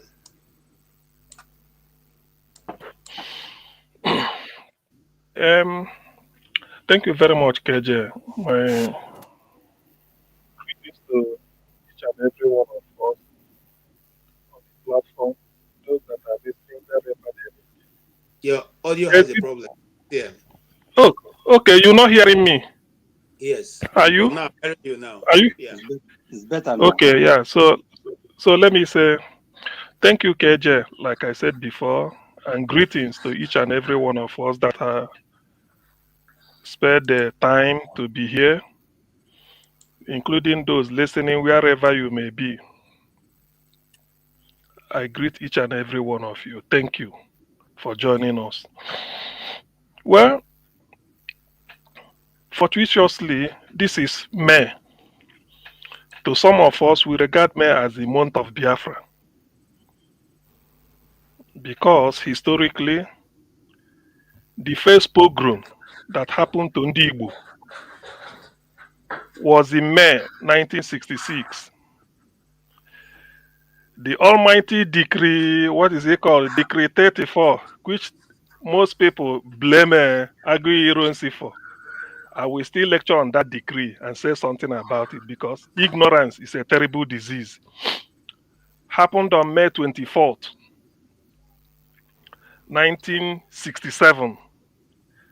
Gowon, who chose to set aside what they went to discuss at Aburi, created or damaged forever the four regions on May 27th, 1967. Then it's only a reflex that within 72 hours, based on consultation of the Eastern, Eastern Region Consultative Assembly, they sat down to discuss and then mandated Ojukwu to declare a separate nation of Eastern Region. That happened on May 30th. So a lot of things happened in May. You see, let me say this. Probably the tune when people are talking in 2025 about Biafra, particularly those that are Igbo like me, it is not the tune that they used to say it in 1980 or 1970 or even 1990 before June 12th election. Because there was hope that things will heal. There was hope that what Gowon promised, reconstruction, that is physical infrastructure, rehabilitation, that is breathing life into human being. Imagine the way Gaza is now, and you suppose if the war in Gaza stops, there are a lot of refugees. You have to rehabilitate them. And in rehabilitating them, you want to give them back life to make them feel human. So in Nigeria's own case, it was promised. Then reconciliation, because when you reconstruct somebody's environment, we have his house back, infrastructure, schools, hospital, market, they will start functioning. For 3 years, there was no school or university education in Biafra. So when you reconstruct schools, you give them back some measure of social living. Then you now rehabilitate them by saying you open credit lines through the banks for them. You cite industries. The ones that are damaged, you repair them. You are trying to rehabilitate them so that they can get a means of livelihood. Having done that, reconciliation now is natural. It's natural. So they now reconcile. Everybody comes back. But all those things they weren't done. 71, no way. They were having hope. 72, 73, 74. Up to 1975, when they had the third economic development plan, nothing. Then by 80, people were still having hope. Up to 1990, before June 12th, the hope, people were saying, when are we going to be reconstructed and rehabilitated? Nothing. So when you now come in 2015, and then somebody might say, those are military regime. The group that did the coup can always satisfy themselves. Then since 1999, we are still waiting for reconstruction, rehabilitation, and then what is it called? Rehabilitation and then reconciliation. It didn't work. So when in 2025, given these milestones I've outlined, when you see people talking and still talking about a discussion, still talking with the sense of 1971-72, painful. The thing is, I will try as much as possible because I know some of us here, with all due respect, know next to nothing in terms of the volume of literature, consulting so many literature about Biafra. None of us here participated. It's an active participant. I agree. I admit I'm not. None of us knew None of us lived during the time of Julius Caesar, but you know that Julius Caesar lived. None of us lived during the time of Jesus Christ, but you believe as a Christian that Christ visited Egypt when Moses saw the baby crying by the river Nile. It's in the Exodus. We all know this. So what All we right. should have done was hold on, please. To as much as possible, educate ourselves so that when you come to engage in intellectual discourse, it will be a case of this author said this account I had this, we be exchanging ideas and not to shut down due to ignorance and in fact you pity illiteracy. That what you don't know. I had somebody say, do you know the greatest ignorance somebody will display is to say Ojukwu regretted. Ojukwu never, till he died, Ojukwu never regretted the civil war. Pa Aya Adebanjo, I challenge anybody. Please Google Pa Aya Adebanjo's tribute. Such things are not hidden. To Odimegwu Ojukwu when he died. Ayo Adebanjo, a Yoruba man, said his tribute, that was what made me to start respecting the man. He said, if he is faced with what Ojukwu and the Igbo faced, he will do exactly what Ojukwu did, which means Ayo Adebanjo is not regretting it. This is there his way, so I want somebody to fact check me. If not today, any day, you bring it up. This was what Ayo All right. Adebanjo, Yoruba man, said. Let's move on. I just want to let you know. Hold on, CM. I want to let you know that I have Ojuku's interview, one of his last interviews, and it's on this. I played it earlier. I can repeat it again because you know there's this argument that once you say anything, they say even Ojuku said that the war was not necessary and it will not happen again. I have his interview where he said, if necessary, he's still ready to lead it again. So I'm not going to hold on. CM, please allow me to drop this quotation. No, let me drop Ojuku's quotation before you bring in what you have. Ojuku said, "We do not ask for pity. We make no apologies for the social phenomenon known as Biafran Revolution. We make no apologies for the social phenomenon known as Biafran Revolution. Rather, we proclaim with pride the inevitability of our struggle, the indestructibility of our people, and the assured finality of our success. It's only a compound fool that we say that Ojukwu regretted. An imbecile, an imbecilic bastard, we say that Ojukwu regretted Biafra. He never. Right. A man who said this, he died. Let's have a very robust discussion. So let's just have it. Let's not let emotion take over. Me too, like I said, I lost a lot of people, uncles, relatives and all that. So, but let us just discuss civilly. Forefather, I see you are a moderator, so please be patient with me so that I don't have to jump these people I've been waiting before you came in. Okay. Yes, Mazi, Richo, go ahead. Yeah, greetings, my brothers. This is a great opportunity to say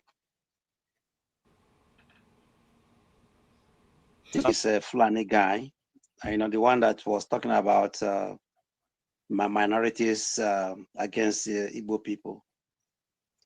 That's what they call takia.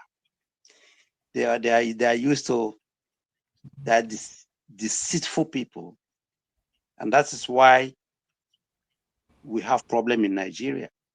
No, but Mazi, if you talk that way, we will not be able to have a useful. Hold on. I want you to understand something. Even for me, what you were saying didn't go down with me, but it is his view, and the only way we can understand him. Hold on, is to listen to his view, and just like he said, bring a superior argument. KJ, we are here also to debunk him. I'm coming to debunk him. Good. That's what I'm saying. Let's do it civilly. No need for insult. That's the point. Yes.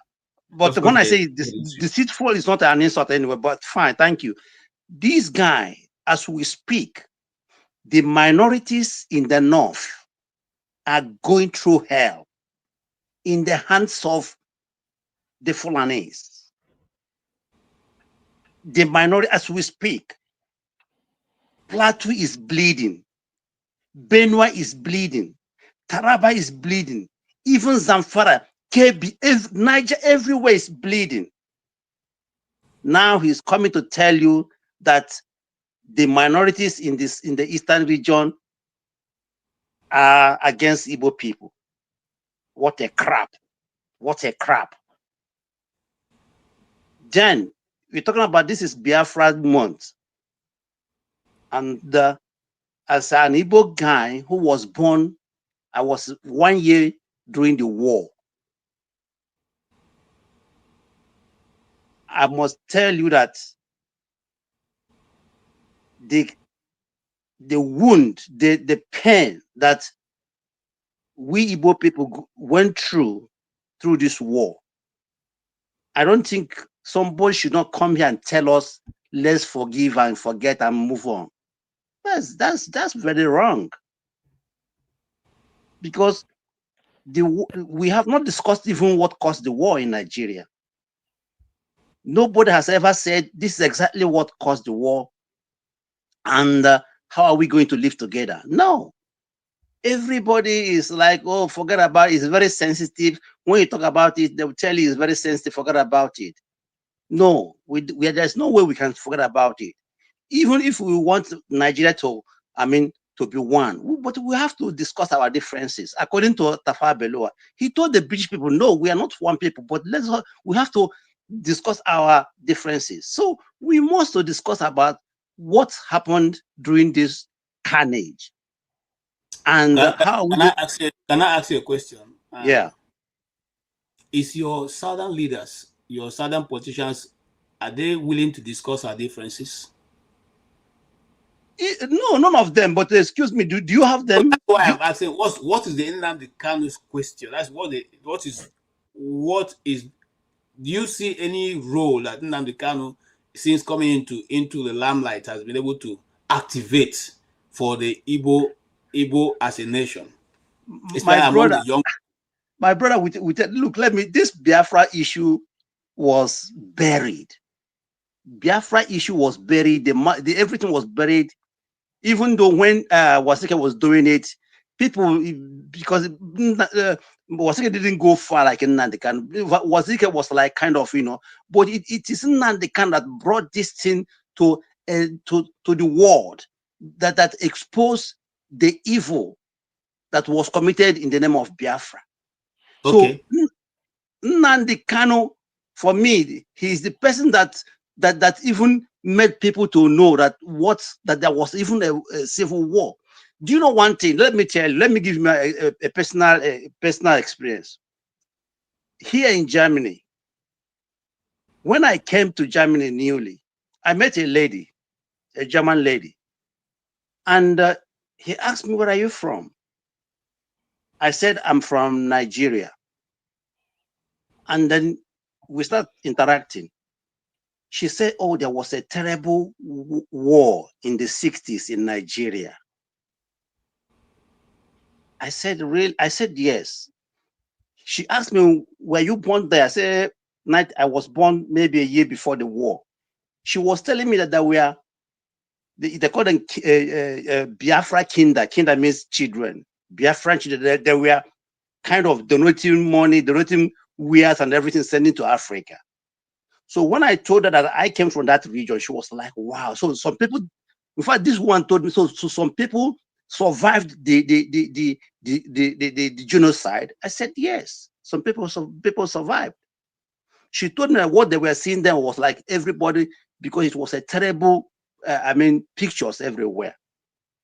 So okay, thank you. So sorry, I'm going to cut you, but I'll come back to you. We will try and see if we can have for those you were too young, you are just about one. Those people who are 5, who were 4, who were 10, who were 20, we'll try and have a program where they will tell their own personal stories. It's not going to be anything like we are. No, they will tell what they experience and what the situation is. Because listening to you now, I know that there are many stories. I have many stories that I was told, but I'm not I'm just a second-hand informant, not the first. So those who have a first-hand view or information will tell us that. And I thank you for that contribution, because that this brought up the reason why we should meet and talk about that. Because the more we talk about it, the more these things are let out, and then the more we can find peace and closure. Right. KJ, please let me just say just a minute. Today, this evening, I was listening to Voice of the People, a radio in Lagos. You're one of the contributors. I listened to it, hosted by the lady, Esther. You listen to it about what Yorubas. It was about this Professor Akintoye, right? Banja Akintoye. The two gays that were on that radio station, proudly saying that they don't want this country, it's not working for them, they want to opt. Even the Esther was shocked that this prominent two Yoruba guests told her that they don't want this thing, it's not working for them. So assuming that Professor Akinto is a Yoruba man, an Igbo man, this man would have been arrested, because this man has been going to America, to England, campaigning for the Oduduwa Republic, and nobody's arresting him.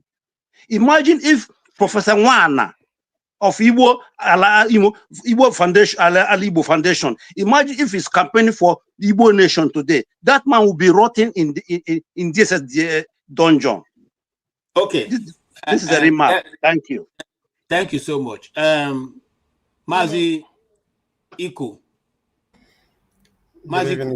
Good evening, good morning, everyone from here. Sorry, let's hear the name. How do you pronounce it? Is it Mazi ICO?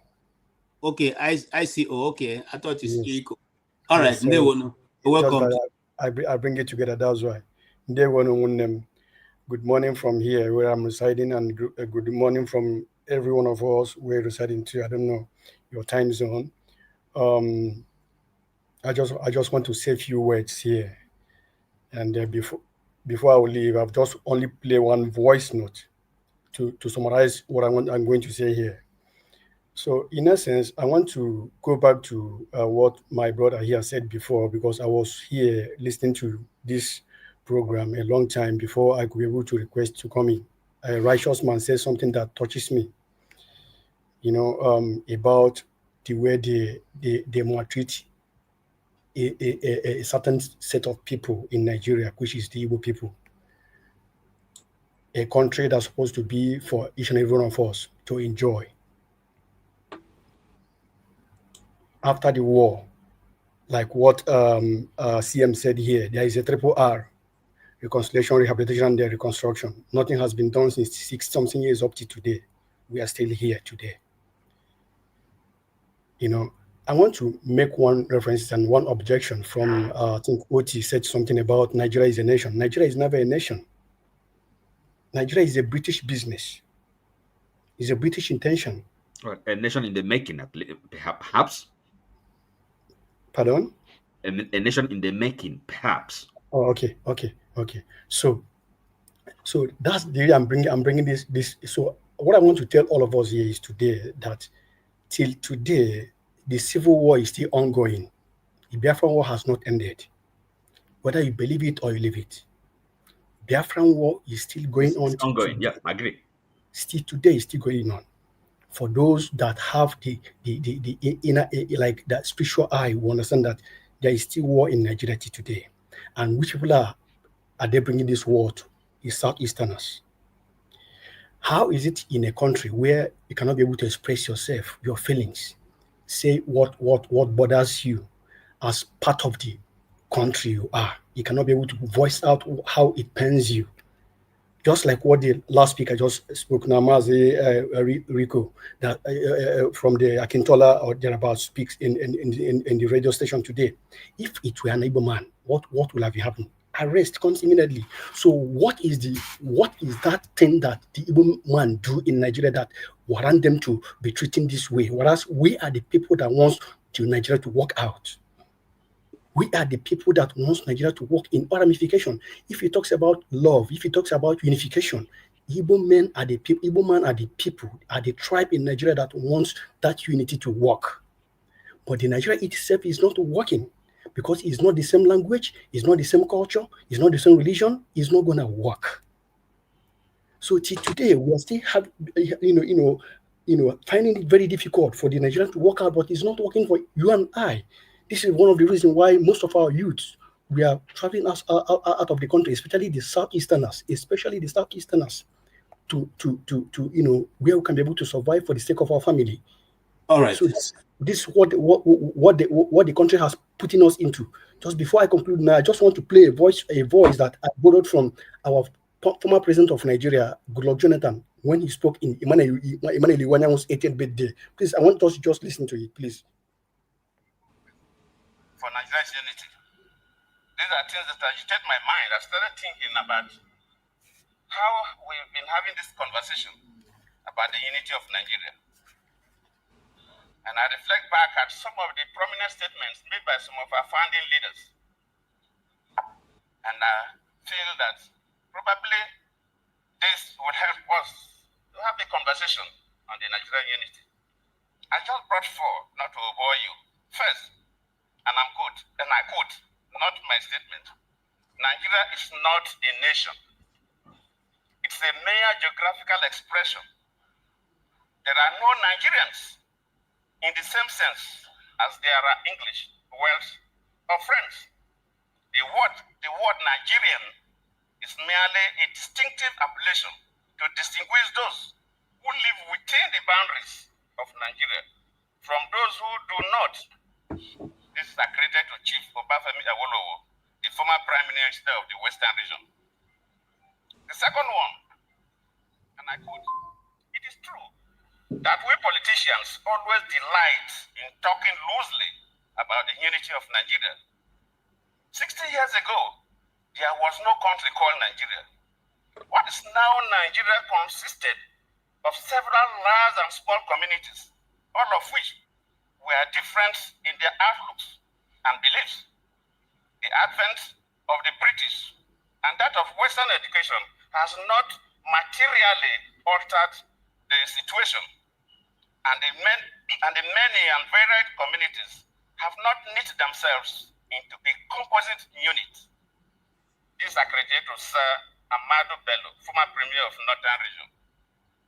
The third, and I quote, since 1914, the British government has been trying to make Nigeria into one country, but the Nigerian people themselves are historically different in their backgrounds, in their religious beliefs and customs, and do not show themselves any sign of willingness to unite.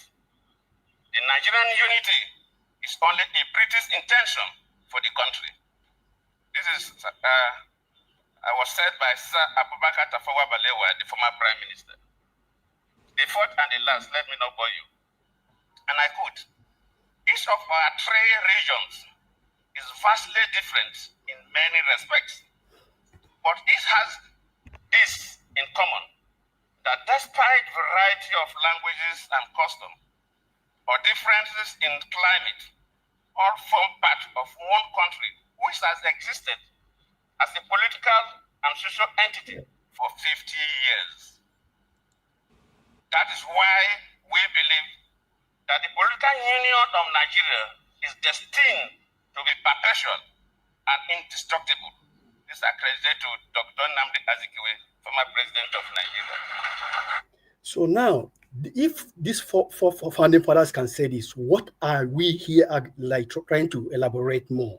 The need is here. The question and the answer is here already. We have the question and we have the answer. Just let us go.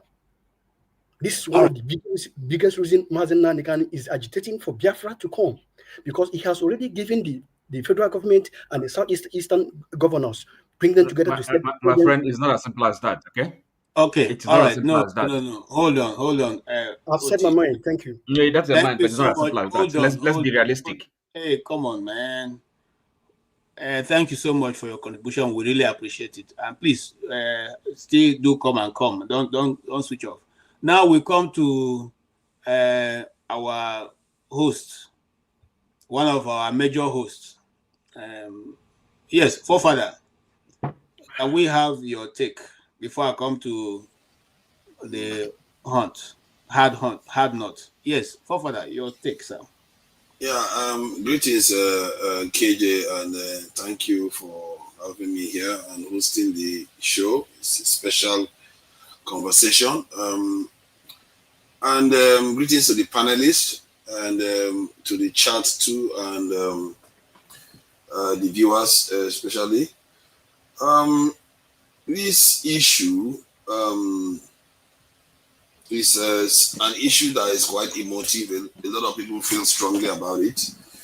And I am kind of somewhat, I don't know how to describe it, a little bit, I don't know how to put it, but I feel like we have quite a lot of problems to deal with. And I'm finding it a little bit impatient when we discuss some of all these things repeatedly. It's not like we don't discuss it, we discuss it almost every single week. And it's the past. And I feel like if we don't start focusing on the bigger issues that are in front of us, there could be serious consequences for us. Because while we are looking at the past, the future is happening and it's not waiting for you. And the rest of the world is moving on. Just today, I got the figures from the casualties between Russia and Iran, this in Ukraine. And estimates suggest that Russia has lost 1 million men and Ukraine has lost 670,000. But tomorrow, they're going to have a conversation and they're going to move on. But we're having this conversation every Sunday, repeatedly, on and on and on and on. I don't know what it is. And I know these things are quite tragic events. Like we see every day, it's happening in different parts of the world. You see it in Gaza right now. And I guess I'm trying to find out whether there is a point where people that engage in this will say, okay, yes, we can do this now, but let's now focus on actually putting things forward. Yeah, we know this issue is there. When the time is right, we are going to deal with it, but let's keep an eye on the bigger picture that could come and eat us again. Because we do have problems, big ones. Our president is looking to go and borrow $23 billion where they don't tell you what they are going to do exactly with it. They are governing our country into the ground. And make no mistake, it's not only the north, it's not only the east, not only the south. Everybody in Nigeria, they are in cahoots. And Nigeria is one of those unique countries where it seems almost as if it's remarkable, really, how we did it. Because other countries are a little bit quite lopsided, where you see one tribe dominate everybody. But Nigeria, everybody, when they tell you that one tribe is dominating the other, it's just like, but it's not as clear cut because almost everybody is involved. Every group is involved in what is keeping Nigeria. Is it Asakpabio from the north? Not from the north. Omahi, is he from the north? Uzotema, is he from the north? He's not. So we have Tinubu is not from the north. And is he not packing his Lagos boys into Aso Rock? So I know some of all this, Nigeria is quite. The other day, the military is complaining that the Southeast is not getting involved in the military because Nigerian people like our forebears, like Nnamdi Kanu and the others that came after him, decided that they are going to put inside the constitution that everybody has to be represented in this country. And I think it's the right thing to do. But yet, when we have this conversation, we make it look like not everybody is represented in the country. I don't know why we believe that not everybody is represented, because Nigeria makes far more effort to try to represent everybody. Where the problem is coming from is that we are being misgoverned by the people that are at the top right now. They are not governing us well. If we keep talking about tribalism, you are falling into their trap, because then you don't call them out for the mess that they are making. You don't deal with the real issues that are facing us today, and the ones that are coming in the future that are probably even greater. And those ones, your children are going to have to endure it. And the more you take your eyes off them, you're giving your children a lot more load to carry. The mistakes of people cause, you see this image that I'm playing now, people made mistakes to create that event.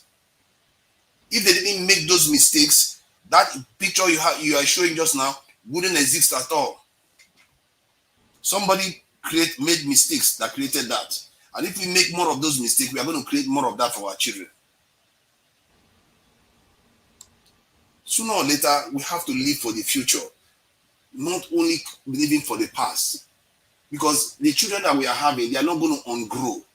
You are not going to unborn them. They are already in the world. You have to make preparations for them. If you focus on yourself alone, that is selfishness. Because you are worrying about your own feelings. When your children, you are laying, because look at what our parents left for us.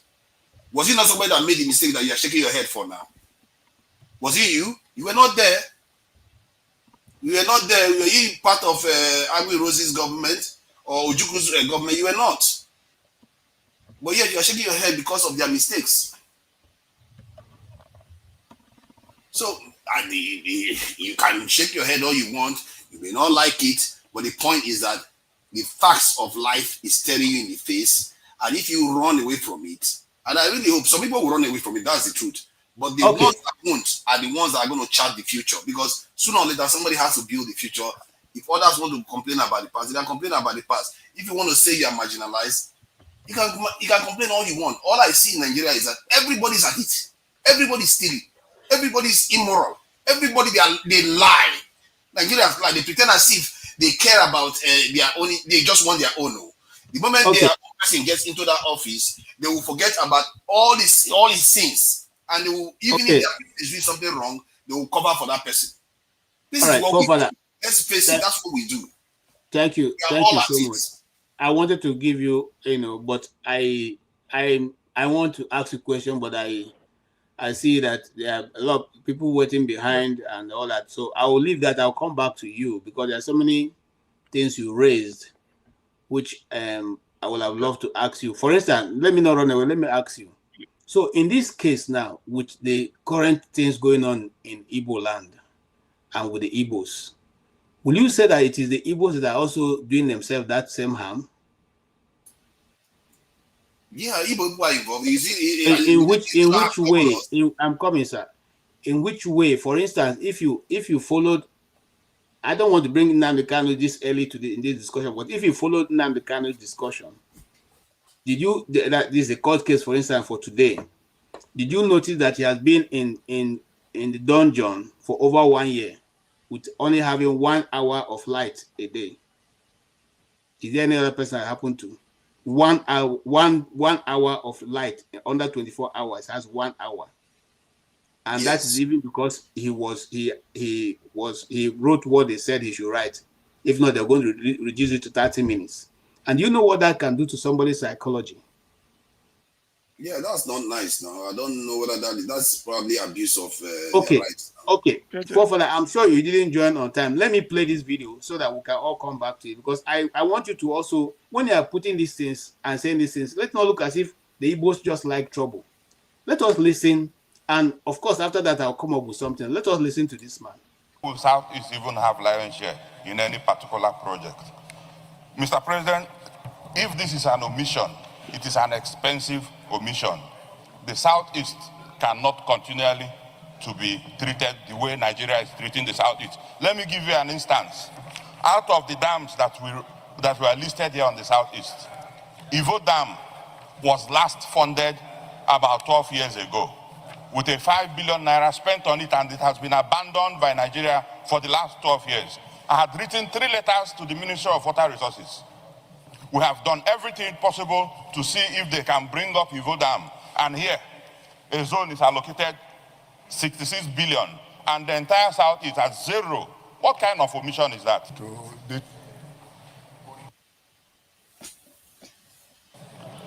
Mr. President, I think we should be very mindful of commenting on the infrastructure renewed hope project, because we should see it holistically. This is just a segment of the renewed hope agenda on the infrastructure. We have a road infrastructure, we have power infrastructure, we have let me learn, please. Okay, for that, I just played that to let you know that this same house had initially denied the Southeast also. About 3 months ago, of the same infrastructural development. The road he talked about, there's none in the Southeast. Now, some years ago, just years back, the railway was denied the East. The railway was denied the East. Now, let us even push back a little bit, because you are talking about whether we the Igbos are making efforts, even as leadership. Railway Remember was that not denied in the I'm East. coming. So Hold don't on, just say one and add another one on top of it. Railway was not denied in the East. Letting you know those things have been piling up. No, hold on. But there is railway in the East. Hold on. Okay. Before KJ, this, please, KJ, please allow forefathers to go. Let's continue our decision, because okay. this is about. Okay. Please, Listen, this is about Biafra Day. This is our emotion. Problem. This It is is the same thing. allow him to go. Allow him to go. You have to control your emotions, all right? Allow him to go. No, but you have to control your emotions. You can have a conversation. Forefather is anti-Igbo. Forefather is anti-Igbo. Allow him to go. Come on. We still have to deal with I know very well, of course. I know. I don't know why he's here. I don't know why he's here. Do you want me to put you backstage? Please. Now, listen to me, forefather. You know, before Nnamdi Kanu came on, when the agitation started earlier, and I said to you as a journalist, I covered most of those things. He was asked, because that time the federal government said, we don't know what the Igbos want. Okay? The 5 Eastern governors had meeting with Nnamdi Kanu, for which he came out and said exactly what he said in the meeting. He said, our agitation will go away if you give us seaport. He didn't say Igbo land should have a seaport. It is your Port Harcourt. He said the seaport in Port Harcourt should be reactivated. The one in Cross River should be reactivated. The one in Akwa Ibom should be activated. He said international airport should be provided. And roads, infrastructure done in the East, just like it's done in other places. And then he will stop agitation. But till today, has anybody ever done that? The seaport is asking for it, not for Igbo land. It's not in the East. It's for those states. So when we just gather this and say maybe these people are just being, let us be realistic and also listen to what is going on. Let us be realistic. Now, I don't want to go far because that'll be taking me away from. You don't need this explanation to this guy. You don't need explanation to this guy. You don't need explanation. KJ, please listen. You don't need explanation to forefathers. What are we talking about here? No. When we come out, excuse me, KJ, you don't need explanation for forefathers and this polo. You don't need them here. KJ, listen. All right, go ahead. KJ, listen. KJ, listen. 2 minutes, CM. 2 minutes. You put up a show and circulated the flyers, indicated the topic, because today is May 28th. In 48 hours' time, it becomes an anniversary of Declaration of Biafra. So what was he doing here? Hold on. Yesterday, 27th, was the provocation because they created 12 states. So when we are discussing the issue today, we are not doing it to please anybody. Some people can come the day, maybe next week when we start discussing Nigeria. We bring in issues about Nigeria. For context, in 1896, the British established a railway from Port Harcourt to Maiduguri, from Lagos to Ekaranamoda, or somewhere. Why is it that old railway in Lagos to Ibadan was changed up to Kaduna, Abuja, even to Niger Republic? The one in the east is still like that. When you talk, somebody will tell you east has railway. What nonsense are we talking about? Listen, I the issue rode on is the railway myself, so the I know. issue. The issue Remove is this. forefathers from That here. is, Remove him see, here. What are you telling me? I'm just telling my own truth. I listen, rode on the rail listen, myself. Away from there. So you can't Okay, tell me I didn't hear it from anybody else. KJ, listen, gentlemen, listen, gentlemen, calm down. KJ, this is not how to handle this. I gave a context. 1896, the same railway that was established in the East was established in the West. Why did they find it easy, better, justified, and convincing to modernize the one from Lagos to Kanu, up till taking a brand new rail to Niger Republic? Why the one from Port Harcourt to Aba, somebody is saying is taking? This is 1896 rail. If what is good for the geese is not good for the gander, why are we here? But that is by the way. So because you see, the thing is that Okay, when all right. people Thank you you. see Thank you. when somebody want Hold to be on now. clever, when somebody For want to, because some of these things, please let us face Biafra issue. If TM, Biafra is calm not for down. That's what I'm everybody, talking about. This is if you down. don't, I have it's not for It's everybody. better that I'm This from is that Biafra area issue. too. Listen, If I If you just don't say want, that area is if you underdeveloped, don't I'm want, from if that region please, too. TM. this is the issue. If you're not going to allow me to talk, I will just take all of you out. I have enough video. You see, whatever anybody is discussing here, we'll have a video and I can give you the link. So you can go and watch documentaries done by other people, independent people, Nigerians. There's even a film shot on the last of Ifajina, okay? Which I think is a bit exaggeration, but the guy said it is fiction. He just used those names. So I pardon him for that, okay? But we have enough information. You will have enough books for anybody who want to know the truth. You see what we are taught in documentary production is that when you take the book of somebody who is writing from a perspective that you do not agree with, you read it. You also go back and read from the person who you agree with, and then you juxtapose both. You discuss this part, you discuss this part, then you will now bring your conclusion at the end of your documentary that this is what you feel so far. You may be wrong, because even at that, it is still from your own biases. You may be wrong. So if you come into discussion with that kind of mind, you will be able to learn from other people and go and do your further research. That is why they have further research. Research no get end. But having said that, Righteous Man was the first person who came here. I had been very patient. So let's give him an opportunity. And I will say also that I may have to take. So if you want, I can take some people. There are about 2-3 people waiting out behind. Stay Humble has gone away because he got tired of waiting. Dockstar is behind. Information Warfare is behind, aka Ovie. So we have enough people who can give us a robust discussion. Let's not end this thing by quarreling. Okay? Polo is also raising his hand. You hold on, I'll get to everybody. But Righteous Man, go ahead. Yeah, one more time, good evening to those who just joined. KJ, there is something I think we should correct. I don't think that those Nigerians that are being referred to as the founding fathers, in the actual sense, they are not the founding fathers of Nigeria. In 1914, history has it that Nnamdi Azikiwe was born, I think 1909 or 1904. So, pretty 1914, he should be about 9 years or 10 years old. So, and Nigeria was founded. So, when we refer to Nnamdi Azikiwe, Obafemi Awolowo, Sir Abubakar Tafawa Balewa, Sardauna Sokoto as the founding fathers, I think we are making it's a bad precedent we are setting. They fought for independence. Independent Nigeria. Hold on. They fought for independence of Nigeria. Does not make them the founding fathers. They never founded any nation or country called Nigeria. Wow. They only asked for. Hold on, now. It is my turn. Can you allow me? They only requested for self-governance of what Britain has created as Nigeria. That's true. So, what I want to say is this. My father's properties were seized in Rivers State. I was born there. All my siblings were born there. We were never born in Imo State, were born in Rivers State.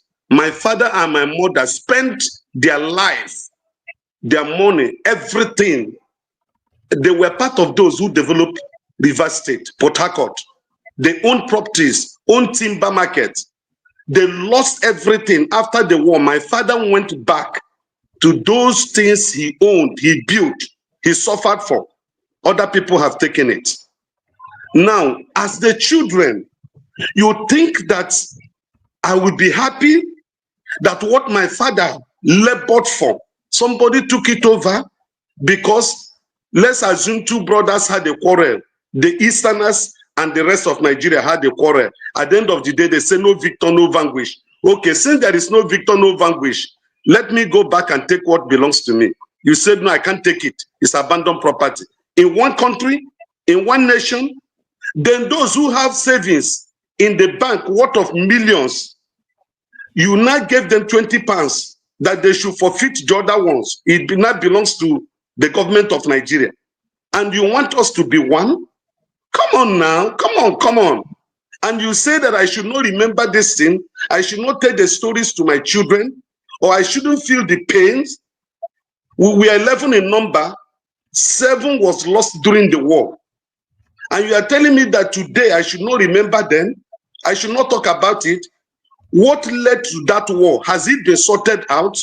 I quite agree with what Blackstone said, that we should forgive and let it be. Nigeria is not the first country that fought war. But the truth is that what led to that war, it has multiplied more than ever before. Okay. At least America fought civil war, and today they are still together. Are you telling me that people whose property were in the south or the east of America, I don't know how they divided it that time, that they lost their properties after the war, they couldn't reclaim it, they say it's abandoned property? I mean, I think the political elite of Nigeria, those who are leading this country, they are not ready for reintegration. They are not ready to make sure that this country works as a nation. They are not ready. Thank you. I want you to stop there, because that is actually the crux of the matter. Are we ready to move as a nation, or is it that we're just playing to the gallery? I see you, Polo, but Hard Knock has not spoken since he came in. So please, you have the floor. No, you are muted. I can't unmute you. Okay, thank you, moderator. Okay, so I mean, before I start, I'm Igbo by ethnic group, so the Nigerian situation, I think I summarize it as I think we've addressed it with a lot of dishonesty, hypocrisy, and cowardice, at different stages. So the thing is, there's always a truth. Then how you choose to interpret it or address it or view it, is another thing.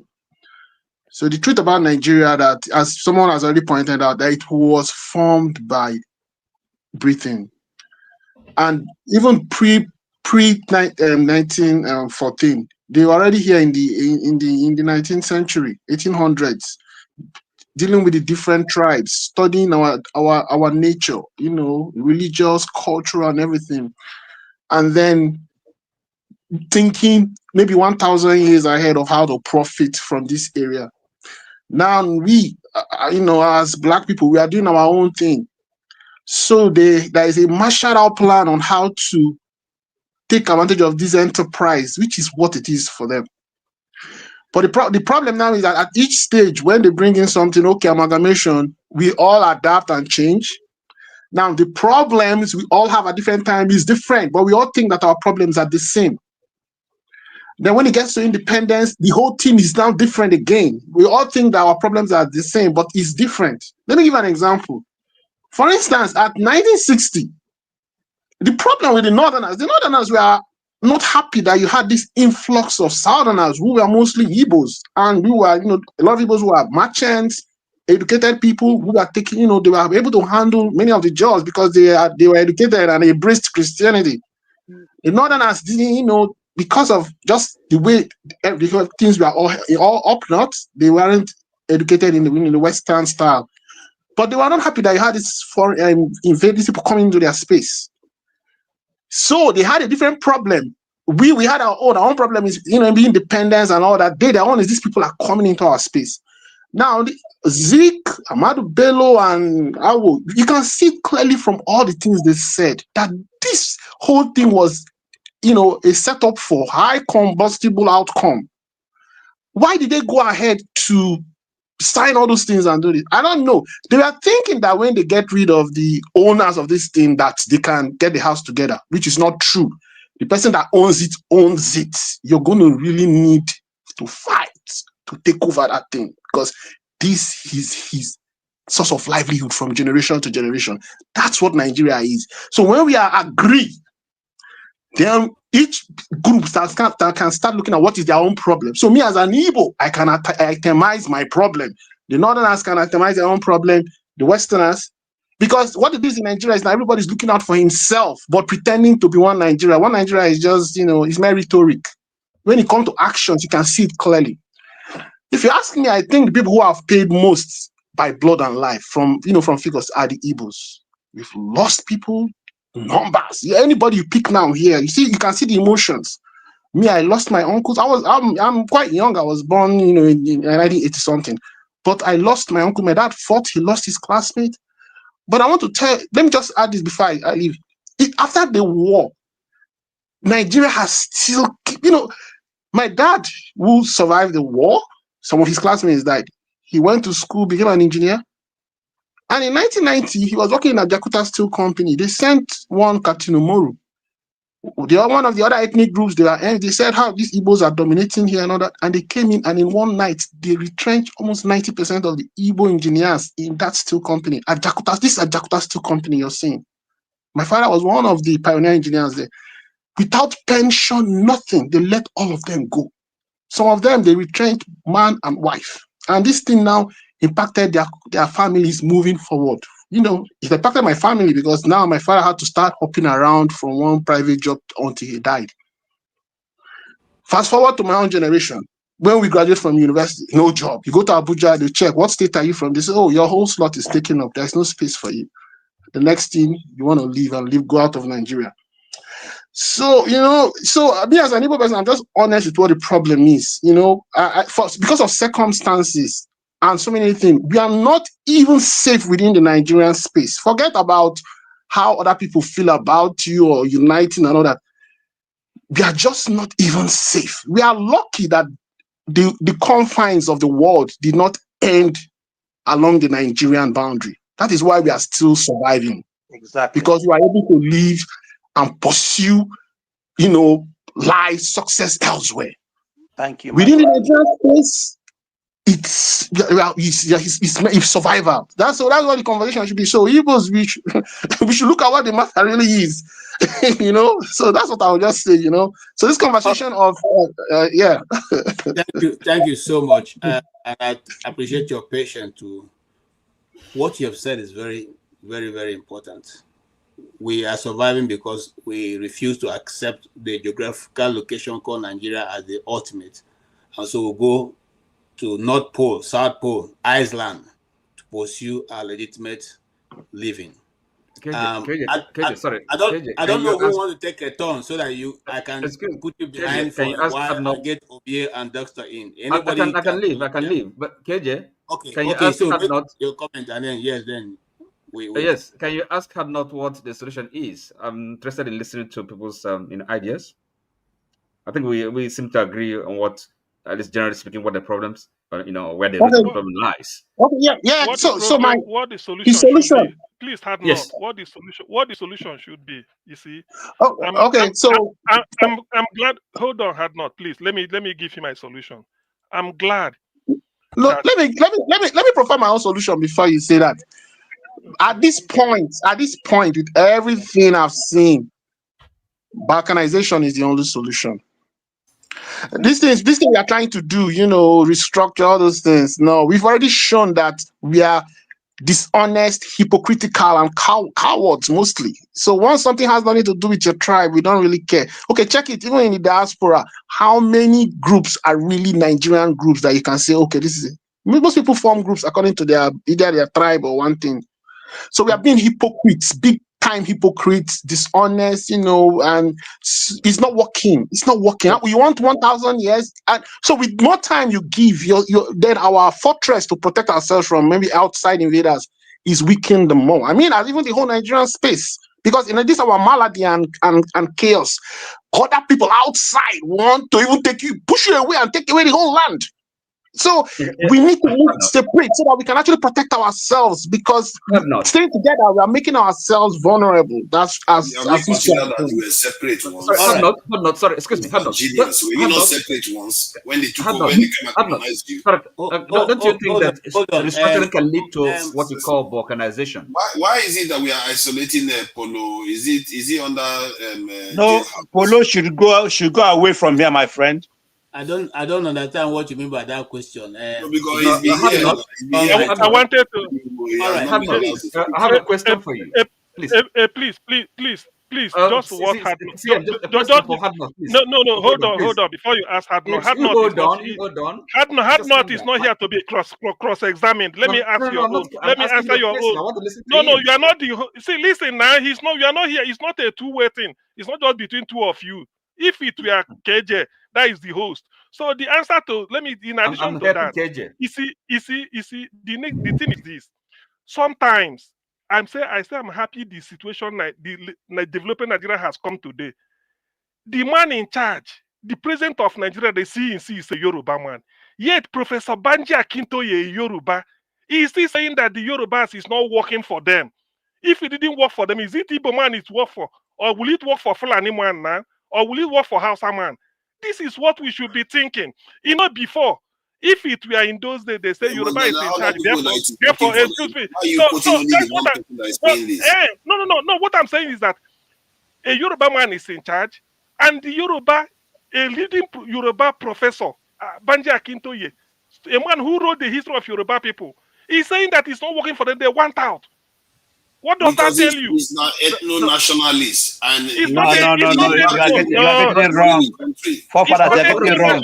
Forefathers, you are living in denial. Forefathers, you are living in denial. You are living in denial. Forefathers. Hold on, guys. If you guys decide to make it rowdy, I will cut off the session and cut it off totally. Please, let's have a civil discussion. I don't want throwing, because when you throw certain things and people are talking, you derail them and they will talk more. So allow them to land, and if you have any follow-up, I'll give you an opportunity to do that. Okay? Oti, you wanted to tell me that you can ask your question or make your contribution, and then because I like to listen to people, novel ideas. Okay, it's not listen to some people all the time. And it's had not here. It says something quite I agree with this. So I wanted to pursue it further. That's why I asked him what the solution is, and he said balkanization. And my follow-up question is this: I'm just telling him that what people call restructuring can actually lead to balkanization. They're not saying different things, because restructuring, it depends. To what extent? Are you with me? So restructuring is something that is generic. It can be anything, right? So it does not exclude balkanization, if you like. And it's the same thing that CM is saying. So in effect, we're saying the same thing. So if we at least attempt to listen to each other, we find out that we are on the same saying the same thing. It's just a matter of how do we go from from 1 to 2. Okay. All right. Thank you so much. Can I now? Are you going to? You are agreeing to be backstage? So for yeah, that's fine. That's fine by me. I don't need to speak. That's volunteering. Thank you. Please don't go away. We want your views. KJ, at least, please, 10 seconds. I know when people say something, they say it's the opinion, they're entitled to it. Today in UK is Wednesday. It's Wednesday. You cannot tell me today is Monday and tell me it's your opinion. I will challenge it. There's different thing. You cannot tell me that today is Monday in UK and you tell me it's your opinion. I will challenge it. So some people cannot just come here and come and spew pure, pathetic falsehood, and they feel that it is the opinion. Somebody will take you up on it. Exactly. Yes, I agree with that. Please do take the people up when you have your time, so we can have a very robust discussion. Thank you. Thank you, Oti, for volunteering for some time out. We have Duckstar come and the Ovie, aka New Information Welfare. Duckstar, you've been following for a long time. You've been behind both yourself and Ovie, and I appreciate that. Please, can you now give us your own idea of what we have been discussing, in the next 3 minutes? Yeah, thank you, KJ. Yeah, thank you for the discussion, KJ. What's interesting is today I was listening to the news. I think for the first time, Germany have admitted to genocide that they carried out in Namibia back, I think, in the 18th century. What I find very interesting is that we Africans, we don't seem to want to take responsibility for our actions, and that's the reason why Nigeria is the way it is. See, Nigeria would have moved forward as a country after the Civil War. But unfortunately, Nigeria decided to live in a lie. The country, the leaders decided not to take actions, did not decide to accept their actions that were wrong, that led to the Civil War. And they now spewed the lies to generations that just believe that lie. And unfortunately, the thing about lies is that it just keeps on piling up and it won't work. That's the reason why Nigeria is not working. Look, Nigeria as a country would have survived if, one, after the Civil War, the perpetrators actually came together and said, please, we are sorry, we have done wrong, and they make a conscious effort to do what is right. But what did they do? The moment after the Civil War, the first thing they did was that after the whole shenanigans, divide it into why states are not working? Because the creation of states was not even the people's choice. Example, when Nigeria was divided into regions, it was the people's choice. Awolowo, Zik, Enahoro, Ahmad Bello, all of them came and they said this is when the British were arranging this. This is how we want it, and they agreed that it will be mid-western region. So they were so I think it's in Nixon's report, and all those things were there. That was the people. It was out of consultation. But now the states you have today in Nigeria is not out of any consultation. It is a balkanization of the whole thing, and that's why there's no look. There's nothing uniting the system. What unites Nigeria is corruption and oil. Whether we like it or not, that is the truth. Everybody is united because of the corruption and the oil. How to take the resources. That is what is uniting Nigeria. The leaders there is 90% of the leaders there is the resources. They want to, and how you get to know this? Just in plain sight, just say, okay, let the states be, but let the states own their resources. Nigeria will still go, it will go up in flames. Look at the tax reform bill. Just the small tax reform bill. Everyone will go up in flames. So it shows that the country is, and the bad thing is that when you don't realize that you are failing and you are reinforcing your failure, then there's no hope for you. The nations of the world that have worked, what keeps them working is fairness and justice. There's no justice in Nigeria. There's no fairness in Nigeria. There's no equity. Nigeria is for the people that conquered. That is how it is. And so when the idea of this whole thing, example, the Biafra-Nigeria War was more like a genocide. The Nigerian government cannot come and admit, look, even Rwanda that is making progress, they had to admit that there is nothing to show. There's no monument of apology. Look at the massacre in Asaba. No, there's nothing. Nobody is taking risk. And then the people still want that. You have some people that are still believing that the thing will work. I mean, how can you be running? Like they say, if you are going in the wrong direction somewhere, no matter if you say, because I have gone very far, let me continue going. You will not get to, you will keep on going down the pit. You must realize, I have to stop here and turn back. Thank you. Let me come in. You see, what you said is the last thing you said. I'm going to just pick it up and elaborate on it. So if you leave Lagos and you want to go to Calabar and you face Sokoto Road and you keep going, but you have gone far because you got to Niger. Let me just keep going. I'll get there. I don't know how you're going to make it to Calabar because you are totally in the different direction. And that's why those people who, if you read a little bit of geography, you find out that when a ship misses by just 0.00 nautical mile, you miss. If you are going to Australia, you may probably end up somewhere else you never ever imagined. And that is how this, well, that's just exactly what he's driving at. But I am, Paulo, please be patient with me. I want to let those who have not spoken to speak. I'll come back to you. I see your hand. Yeah, Ovie, please go ahead and make your contribution. You have 3 minutes, sir.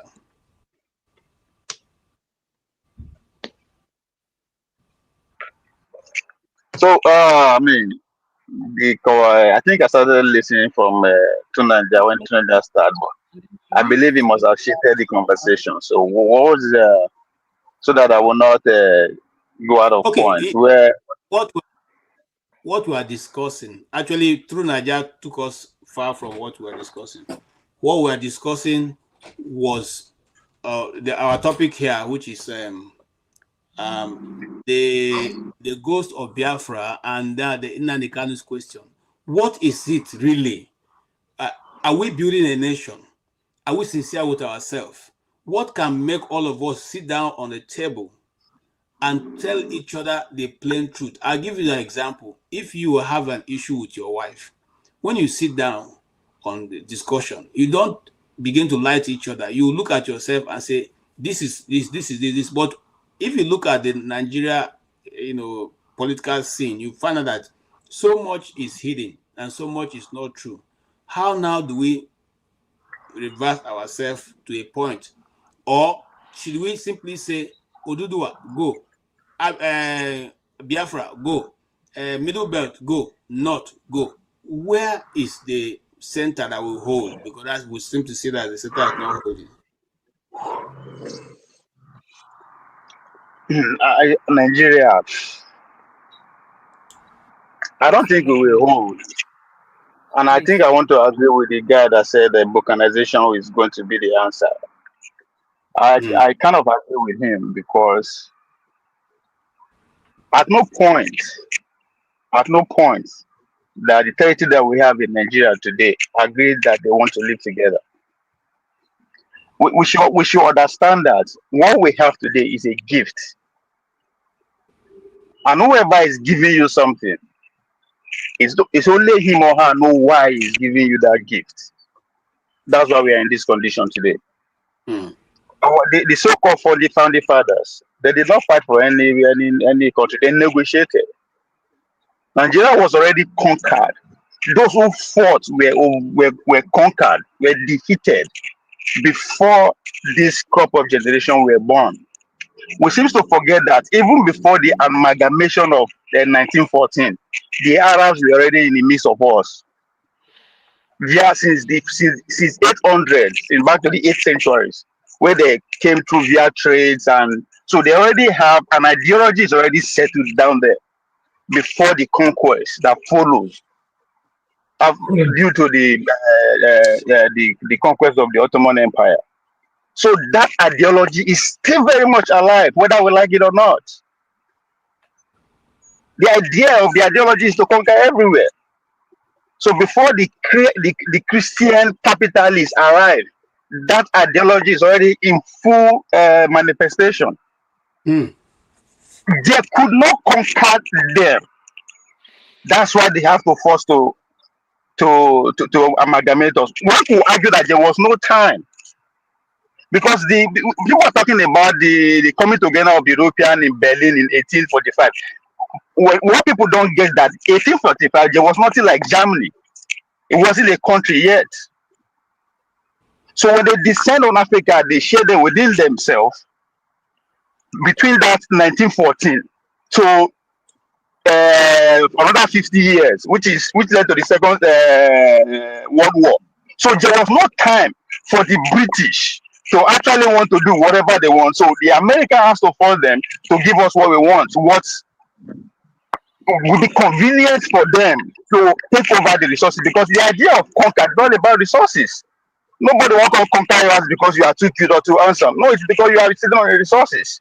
Question for you, Ovie.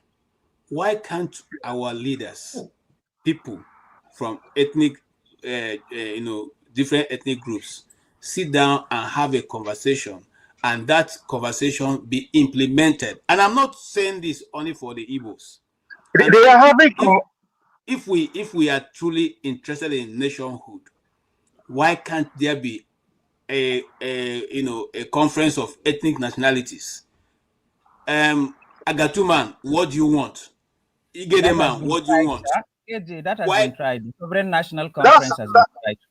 that's not even the point. That's not even the Yeah, answer. the implementation. That's what I'm saying. Those conferences that came out, why wasn't it implemented?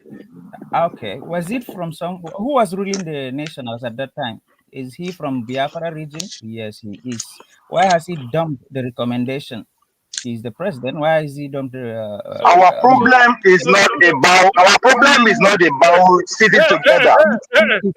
wait, Let wait. me finish Hold on, Some, Ovie, hold on. I'll give you time to answer. Let something him is talk. Let him developing. finish.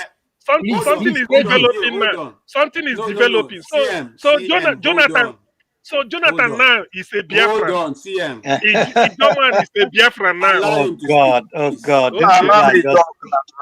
Allow CM me rap, talk. CM rap Oh, and down, rap and down. And this Okay. other hammer. Don't worry. Okay, Polo, go ahead. okay, I just imagine that Nigeria is this forum, and we are the people that constitute Nigeria. How can we be talking like this amongst ourselves and then expect to have a better outcome? How? Why because we? there was nothing like us. We never agreed to sit down together. There's nothing like us. We need to get. We need Ovie, to I take. We say need to. I'll give you time. Ovie, hold on. I'll give you time. Hold on, please.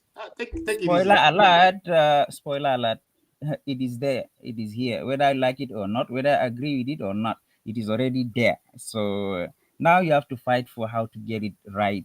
And then if you say Nigeria is going to be disintegrated amongst all the tribes that want to have independence, how many parts can we dissect the country?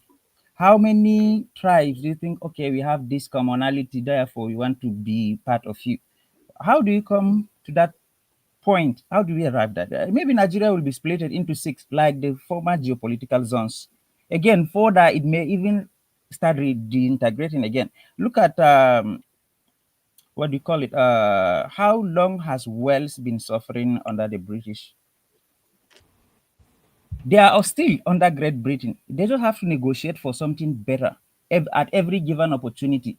So, if you are using the 1999 Constitution, I believe you must see who presided over the coming up with the 1999 Constitution. Was it not an Igbo guy, Okadibo?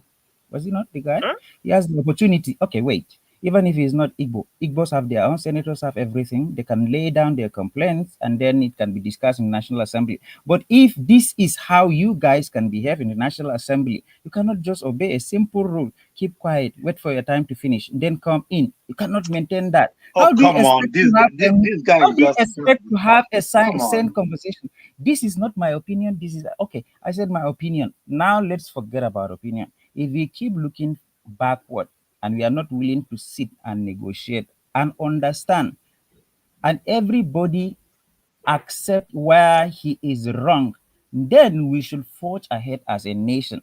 But if we keep on throwing blames and then looking back, we can never get to the future that we want. We will only amplify the division that is already there. Yes, history is relevant, but a lot of somebody said America, yeah, they had their own civil war. They came together. Now they are there. Red state, blue state, whatever you want to call it. They are still there. They are united as a country. Okay. Yeah, Great Britain, how does it disintegrate? Northern Ireland, Wales, and the likes. They also feel like they are being deprived of their right.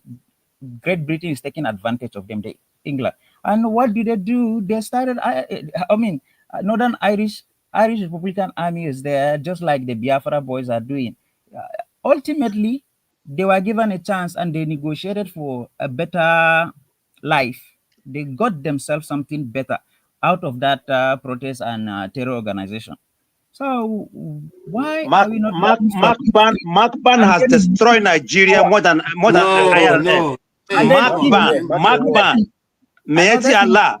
Mieti Please, Allah has please, yes. If again, if somebody can just be interrupted and just say, if you don't agree with my point, you are not allowed to stop me from talking. I will still like go with my opinion. That is how we get it wrong all the times. Instead of correcting somebody in a polite way, it's a civil conversation. We are not savages. It is a civil conversation. If you can have this conversation in a rowdy way, how do you expect to negotiate for a better deal for your people, even if it means secession. Okay, how many countries in the world or geographical locations in the world want to be a country, but they didn't get that? Somaliland has declared itself independent from Somalia, but no nation has recognized Somaliland. Even they pretend to operate as a nation. It's not everybody that wants a nation gets a nation. In Spain, they are having the same issue. If we want to forge ahead as a nation, you have to negotiate it with those people. You have to confront the fact that some people have been wronged. You admit it. Okay, what are we going to do about that? Then you all sit together, negotiate for a better way. Just as the former, Jonathan tried with the National Sovereign Conference. If you can have something like that again, and then use the recommendations in that from whatever they got, then all of you will come to the negotiating table and say, this is what we want. We are demanding this because of that. Therefore, if you are able to make your case, good case, and you have a support, then you get your own country or get at least what you want. We are fooling ourselves that we are practicing. Enough of this insult. I'm not going to understand why you come in the first place. We are actually not operating the true federalism. That's the point. We are not operating in full all right. federalism. Thank you. I'm good. I'm going down because I don't think I will Goodbye. Goodbye. be listening to. Hold on, guys. Goodbye. Follow, you can come on Saturday. Why did you stop me in the first place? Hold on. One correction. Come on. Let us make correction now. Let us correct. No. I want to know why I was stopped. Why did you stop me for him to speak? I want to know why. You stopped me in the middle of my submission. Why? If you allow me, I will tell you why. I said, thank you. When you finish speaking, I will allow you to respond. That's what I said. I'm not crazy now. I'm looking at everybody. Of course.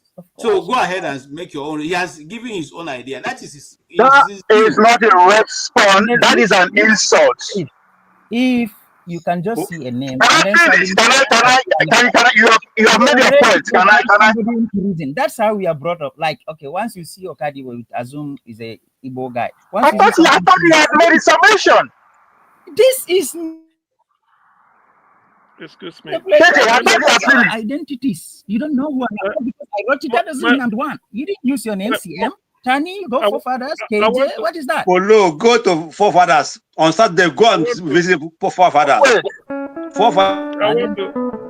want to make a correction. Okadi never presided over any constitution.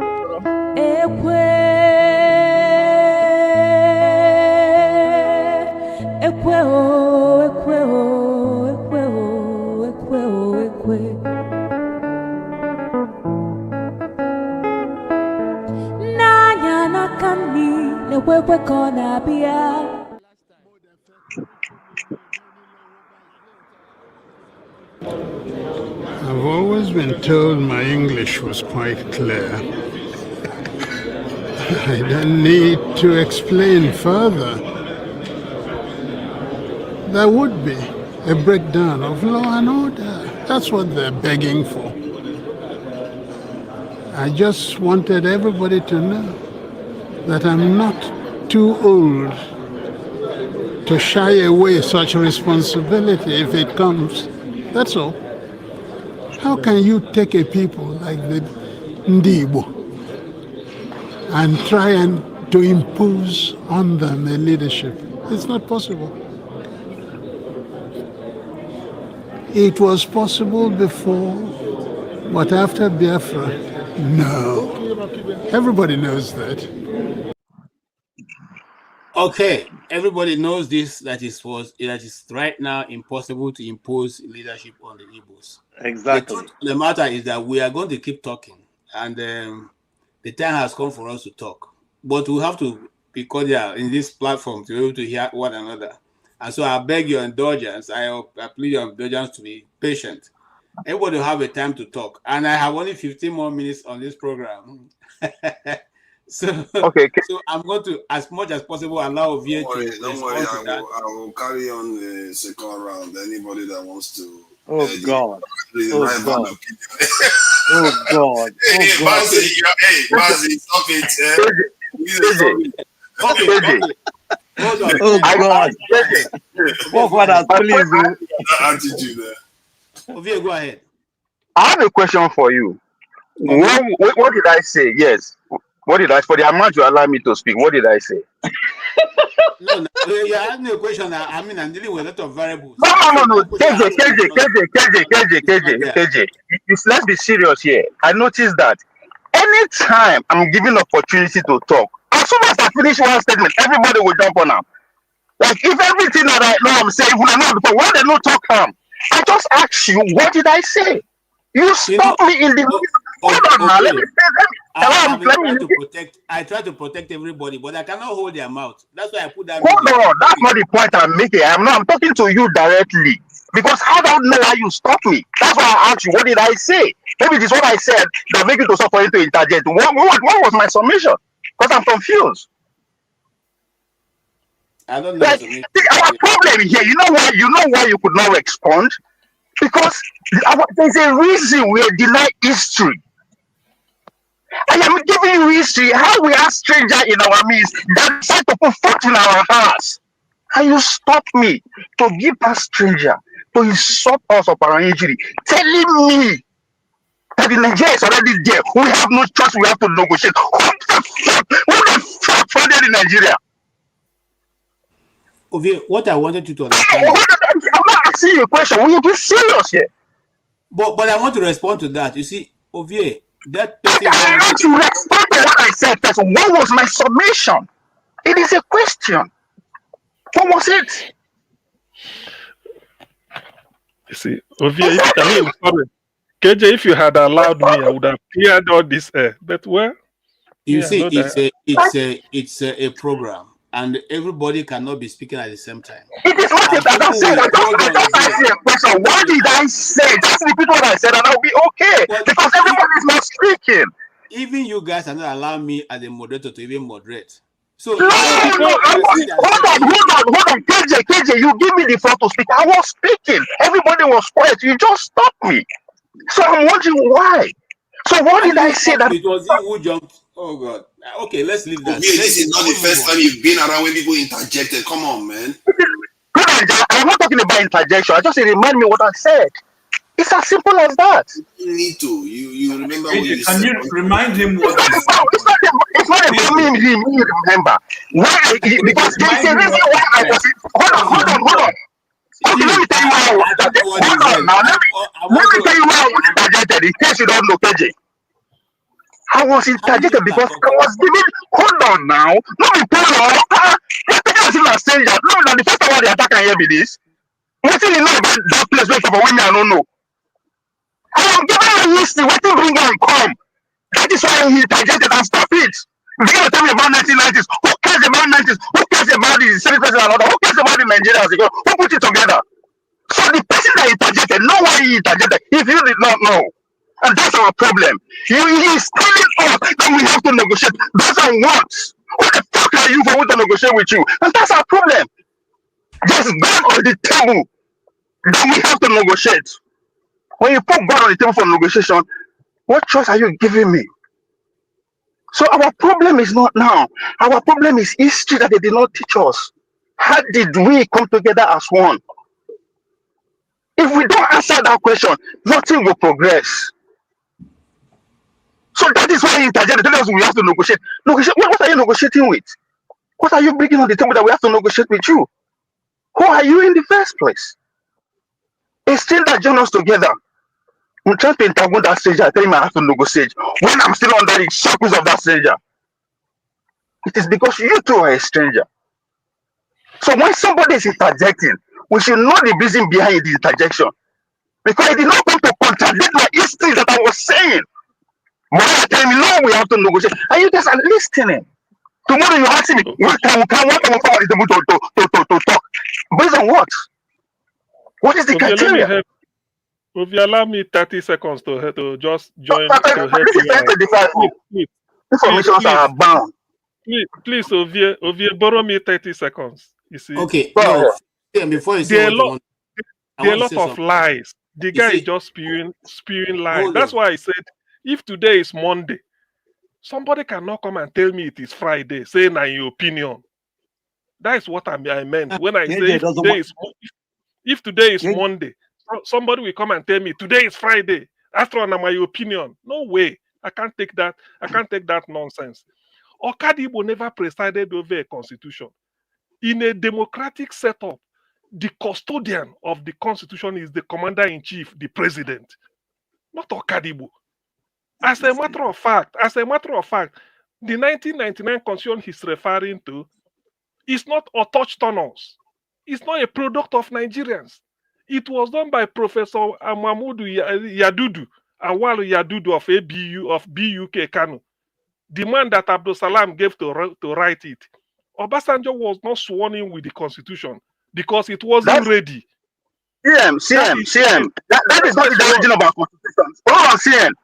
Our constitution had the handwriting of the CIA. So his German constitution. So his Japanese constitution. So is every thesis of constitution in the world. The world does not run on the mind. Now people they run on. He knows.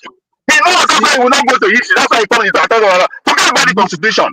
You guys don't understand what these people are.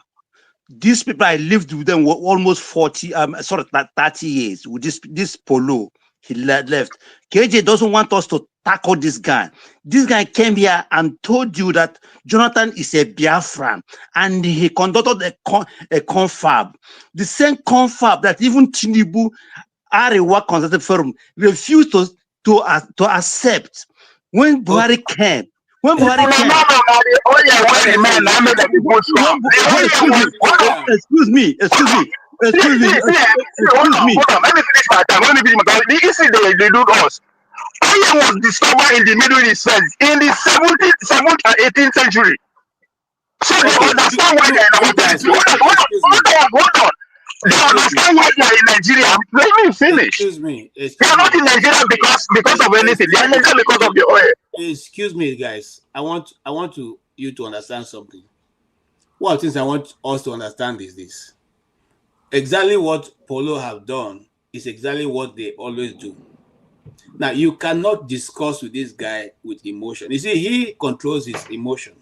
Even though he may be very angry, but you can't see it on his face. KJ, you are not being fair. Hold on. No, KJ, it's not fair. No. We are getting emotion towards you, not him. He's not making any sense. It is you that are being controlled, being used, that you don't understand. Hey, Ovie, how many people are you going to shout out? There are hold on. There are more than 30 million of Polo who believe what he believes out there in the street of Lagos and in the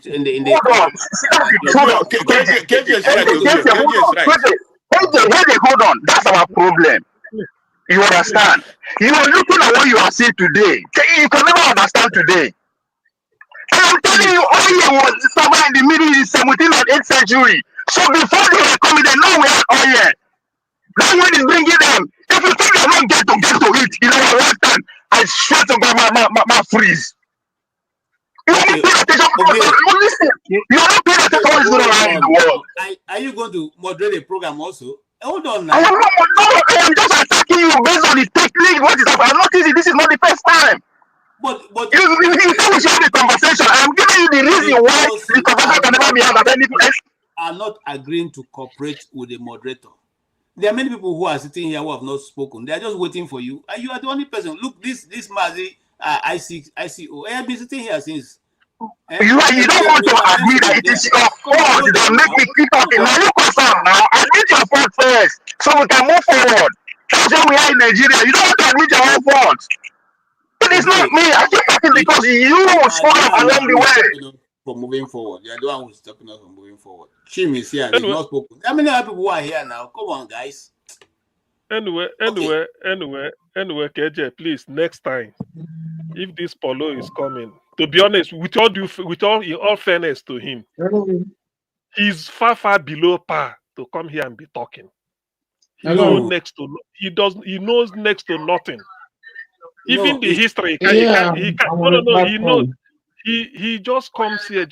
He may think he's making sense. We're in a platform where we're following a discussion. Please, he maybe next time let him find his level somewhere. He can't come here and be Tony, talking. Tony, please put off your mic. How can a Put on German what? Put off your Jonathan mic. is a Okay, let me put it off for you. Don't worry. Jonathan, President Jonathan is a Joe, but he's calling him a Biafran. Okay, If we okay. tomorrow, if we claim him now, if I say Jonathan is like me, Yeah. they will say Igbo man is going to grab land. They are just include. But now you look at the way he's categorizing a proud Ijaw man. For that matter, he said Jonathan is a Biafran. He should have done it. What nonsense are we talking about? He doesn't know even anything about Nigerian history. He's just rambling. And Okay, because he doesn't, he just CM, come here to confuse. CM, Let him stay away. CM, hold on. CM, hold on. Don't you think that people who he's talking to know the truth? But Yes, he's you see, wasting our he's wasting our hold time. on, That is hold the on, issue. hold on. He's wasting our time. It's a public platform. It's a public platform. He has taken his time to wait. He has been waiting since. Okay? At least the best we can do is to anybody who comes here has come to put his own idea. We may not all agree, but let's hear the foolishness that he has. Okay, it's the same way if I'm talking, you may not agree with what I'm saying, but listen to my foolishness and at least give me the opportunity to express it. I may not be a professor just like you, but that is my, Igbos have a proverb. I'm not. Every madman gets in sense. So let's allow them to say what they have, and then we can equally bring our own view. If they want to learn, they learn. If they don't want to learn, that's okay. We cannot continue moving forward by making the whole place look rowdy. And all the time I have has finished. So since There Paul should be Father has published, there should be Paul minimum Father is going to standard. continue the second. KJ, can I speak? I've been quiet since. Yes, Tony, I'm so sorry. I'm sorry to Sony. I'm sorry to Jide. I'm sorry for. Tony, if pride is not a gentleman attribute, though. So I'm sorry for Benson. Ovie, my brother, no agree with that talk. He just a shout since. So, no. You don't give me my opinion. Go ahead, there, Tony. Tony, go ahead, I beg. Tony, go ahead as we round up. Yes, I think that let's be honest. What Pulo just did just shows that there are deep-seated. We still have deep-seated animosity, bad blood, and lack of understanding of Nigerian history. Because the reason why, I was getting emotional, with what he was saying, because he did say that the reason why the Igbos are their situation is the way it is because they caused the coup, and and that's historically not true. That's why I referred to him. I said, listen, that's not the reason, because even before the coup, we've had killings, because he was talking about killings of, that's why I referred to the just killing in 1945, and then the killings of the Igbos also in 1953. So which shows that, ingrained in the system, even before independence, we've had some serious challenges that were probably not properly sorted out, and we carried that into independence. And so it didn't take long before all those things started manifesting. But I think that, it's a shame. I don't know if they brought back history to in Nigerian school, because if these are the young people, Polo went to NCE, he went to tertiary institution, probably also went to university. And if you see someone who is a young person speaking the way he speaks, then I think we have a problem. I think we have not, as a nation, we haven't done well, So, and you cannot build a nation like that where people have, I have deep-seated animosity against Nigeria. And I've said some of the reasons why here. And Righteous Man came here and he said he has a reason to be angry with Nigeria. Now, you cannot just tell people, just sweep all those things under the carpet and say, we just continue as if they... No. You got to, even South Africa tried, you got to let people talk about these things. And then you have to honestly sit down and say, okay, how do we move forward? Polo is saying that, okay, people come together and then you vote. And how can you vote when you don't have equal justice, equal distribution of representation? Because as it is, I mean, if you take Lagos, for instance, it has more population than Kano, but Kano has more local governments. If you take the regions, again, we've talked about this here, and this is obvious. It's not a question of somebody is lying. We're saying that, for instance, the Southeast has 5 states. And the implication is far-reaching because it means that in terms of representation, you are denied representation at the Senate, at the House, governor, and all that. And so if you are talking about voting, you are shortchanged. If you are talking about revenue, you are receiving less. Roads, infrastructure, you are receiving less. So how can you now say, okay, you want justice, and you don't want them to talk about these injustices that you have? And when they talk, you say, oh, there's marginalization. These are facts. And that's not saying that you don't. And then the thing that you hear people say is that, oh, every other person is marginalized. But there are glaring inequalities, there are glaring injustices that you can see all over the place. You address it. Now you don't keep on rubbing it in someone's face. You are a defeated person. You kill people. You did. What of the counter coup? Okay, let us say you revenge. Let us assume, okay, the Igbos caused the coup, which is not true. Now you revenge.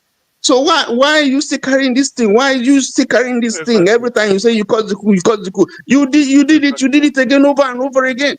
And you ruled and ruled and ruled and ruled. So what are we talking about?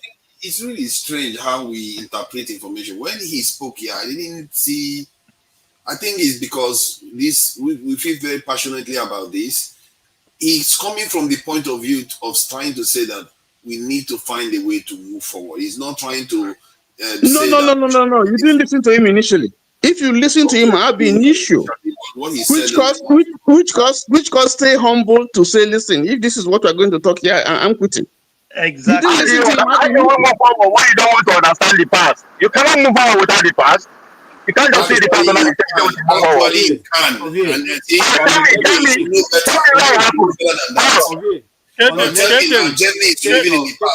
The volume of your Germany living in the past. Is China living in the past? Listen, this is about Biafra. We are here to discuss about Biafra. Let us discuss this thing. Germany is not a free nation. If you want me to educate you, I will. Gentlemen, what do you mean it's not a free nation? Are they my brother, they're not living in the past. Hold on. Today, even after I will give you evidence of today news that it's not a free nation. What are you talking about? I said something else and you're saying something else completely. I'm talking about Germany is not a free nation up to today. Excuse me. Did I say that? I live. And listening to the stories of officers and the men who have escaped in the events of West and North. It became clear that coup had been planned and led by Major Murtala Mohammed and Major Kyari and carried out by a range of margin officers. He soon knew that Ironsi was dead and that the coup leaders were inside Ikeja barracks. It became plain from his stream of growing information that if the coup had had any political intent, it was aimed at pulling the North out of Nigeria, for fluttering above Ikeja barracks was a new and strange flag, the flag of the Republic of Northern Nigeria. It remained there for 18 days. When he telephoned Army headquarters in Lagos to try to speak with the Army Chief of Staff, Yakubu Gowon, he found his officer had left. In fact, Gowon had already arrived at breakfast time at Ikeja barracks that morning of 29 July and was closeted with the leaders of the coup. By sundown, it was plain that seizure and killing of Eastern officers and soldiers was going on in army barracks all over the West and the North. This pattern went on for 3 days. The coup leaders locked up in Ikeja barracks with only Gowon shuttling between Ikeja and Lagos City.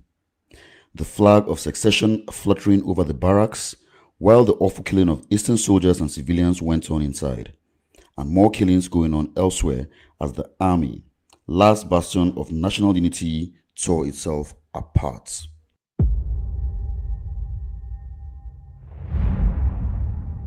When the secessionist aim of the coup leaders became known, a cold wind swept through many quarters, but nowhere more than through the British High Commission.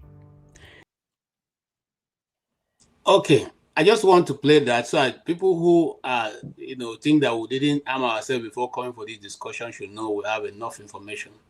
These are independent producers. One was done by Freddie Forsyth, who also had a commentary on his own. I have more than 5 or 6 of those different accounts. Even some documentary producers like myself who did their own account, but they reduce it to just the final days of Ifajina and Ojuku before, I mean, as a theater artist, I know they try to dramatize it, and at the end, I was happy that he said that these are fictions, not actually the exact word or what actually happened. In any case, I just want to say this. You see, it's difficult for us to keep deceiving ourselves, whether we are for the Biafra or we are for Nigeria. Something got to give. And what is the thing that got to give? We cannot tell ourselves lies. We can't keep telling. You see, look, I didn't fight the war, but now I'm feeling pained by what I see. As long as those things keep happening, my son will grow up and ask me, Daddy, why am I not able to, get foreign funding, get funding from government, or get this or get that, and that anger will go from generation to generation. The Bible puts it this way: once it goes to a third generation, it becomes a principality. Okay, it becomes yes, a principality, and after that, it becomes what? It becomes something that will not go away again. So, gentlemen, no matter how you feel about it, we need to tell ourselves the truth. It's either we want to be a nation or we want to all go. And, Mr. Polo says something which I hear a lot of people say. How many countries do you want to divide? How many will people be? There are some nations in Europe that are less than 2 million people. And they are still a nation. 1 million, sir. I want you to go to let me just share something quickly that I hold on. I'm rounding up, and then after that you can start to and do that. Now, the nation of Estonia has one of the advanced technologies in Europe, and they are less than how many are they? How many are they in Estonia? And they're doing very well. About 4 million. Yeah. So there's nothing like Estonia. Hold on, there's nothing like Estonia technology. Those are transfer technology from America. Get your history point. I didn't say that. I said they are one. They transfer. They were able to. People when they free, they invent technology.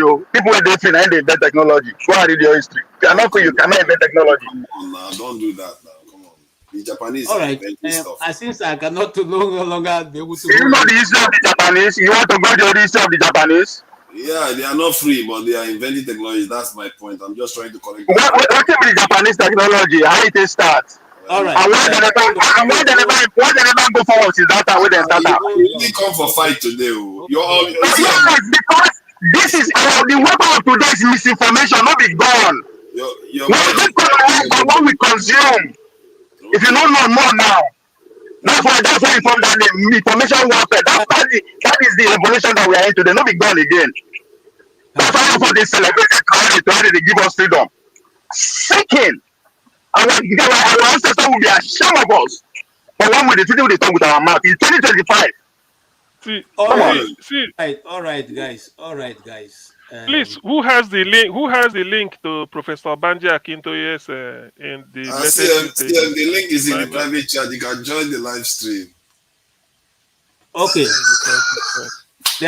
All right, gentlemen. On this faithful note, I will say thank you so much. Chim, can you quickly say something, and then I'll give. KJ, please, can I say something just before I go down because I want to sleep. It's morning here. It's morning too here too. I want to sleep. It's morning for both of you. Okay. KJ, after he speaks, let me just use 30 seconds to share something I experienced 2 weeks ago. It is relevant to this conversation that we just had. All I want to say is this is not far from what we're discussing here. My own stake in all this discussion today was all about freedom. That's the greatest thing on the surface of this earth. The most expensive gadget or the most expensive thing on the surface of this earth is freedom. We need freedom. If Mazi Nnamdi Kanu, whom KJ said something about bringing the federal government and the southeastern governors to tell them this is what we want, this is what, if they can be able to put this in order, I will drop the agitation of Biafra. Until today, no one has questioned those things that Mazi Nnamdi Kanu has given to the federal government, that this is what I needed so that I can drop this agitation. They did not do it, and you expect him to drop it? It's not possible. So all I'm saying is this: go back, like what Jonathan said here before when I played an audio. Before Nigeria, what was your name? That's who you are. Before the name Nigeria, Go back. What was the name of your forefathers? That's who you are. So, in essence, what I'm trying to summarize here is this: what we need is freedom, and that freedom is Biafra. Either the government give us the freedom or the Biafra, or we take it the way we want it. That's the only thing. That's the biggest thing. One of the reasons why Nnamdi Kanu is still holding him upon his truth, and that's the only thing that we can use to conquer the Nigeria. Nothing but the truth. Thank you so much, and have a blessed night. So much, and that's what Nnamdi Kanu said, that he is going to use the truth to conquer Nigeria, and so far he has lived up to it. All right, Jim. Well, let me just say one quickly. While I sympathize with the developmental issues of the southeast and south as experienced, because you can see the shape of Nigeria is because of a form of tribalism or some geopolitical, the arrangement of the country because of Lagos being in the southwest region, so you can see development moving in that direction. However, this idea that what existed before now was any better, you forgot what happened when we had that. We're colonized. We played this game, we lost. We're colonized, and the future has even rushed towards us right now, and we are still trying to go back to a game that we lost before. Secondly, I was having a conversation with South Sudanese just last week. The first one you were wrong, but go ahead. Yeah, I was having a conversation with South Sudanese just last week, and their conversation was similar to this one, and they are talking about breaking the country into three nations because they felt that the Dinka was dominating the country. The Dinka, the Nuer, the Dinka make up 36% of the population, the Nuer make up about 15% of the population, and the minorities, there's a smaller minority that is 30%, that is 3%. Then the rest are even smaller, but they make up about 48% of the population. And that 48% of the population is hardly represented in the government at all. The two top ones were dominating the country completely. So what I found in that conversation was that they broke away from the North because of Islamization. And during that conversation, it turns out that Islamization was still in the country that they are in, that they are fighting for right now again. And the division involved in that country made me think that, oh my God, compared to Nigeria, these guys, have big problems. Because Nigeria, because I just almost that same week, I know that the Nigerian military was complaining that Southeasterners were not registering into the military because Nigeria requires, by constitution, for every region to be represented. But that's not like that in South Sudan. Two major groups dominate everything. Go and check it. Whether you're going to see any of the smaller groups as ministerial positions, they give them token positions. Okay, but Fafada, the point I'm making is that they broke away from a bigger country, and the problems are still there. Fafada, hold on. And I don't want to argue with you because I'm a moderator. That big country, was it big before? Not to put them together. What is the history of South Sudan? Talk about their history. You break it to smaller one, the problem remains. Hold on. Because it's a bigger problem. We're not South Sudan. And because it's going on in South Sudan doesn't mean we must adopt it. That's one. Two, we are not saying that, I mean, why should we accept Islamization? Are we breaking away because of Islamization? We are breaking away because we're asking for separation because you guys the Nigerian nation are refused to accept that the right things be done and right places be put. What is due somebody will be given to the person. That's what we are. Forefather, to you, and I believe if you're not, you're probably from. KJ, can I ask you a question? It is not a battle to run from Islamization. Don't be shy away from that. Yes, we run away from Islamization. KJ, can I ask you a question? You see, no. Can I ask you a question? It's very important. KJ,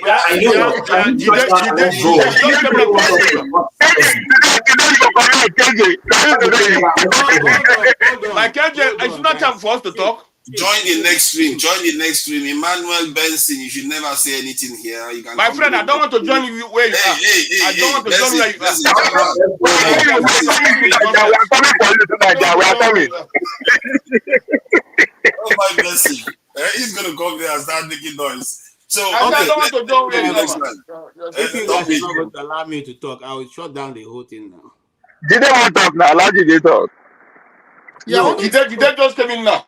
Let me keep quiet. Okay, thank you. Chim, do you want to wait for the next stream? I want to make your contribution quietly before I leave. No, my dear, there's nothing to contribute. Everybody should go home. That's all want me to dismiss Nigeria. Okay.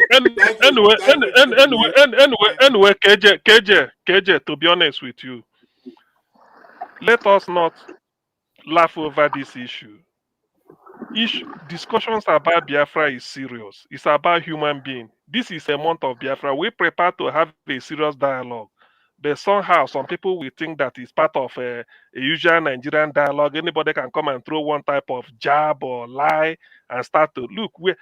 Ideally, ordinarily, we could have screened some people out. It's not bad. Saturday, you come back for the usual stuff.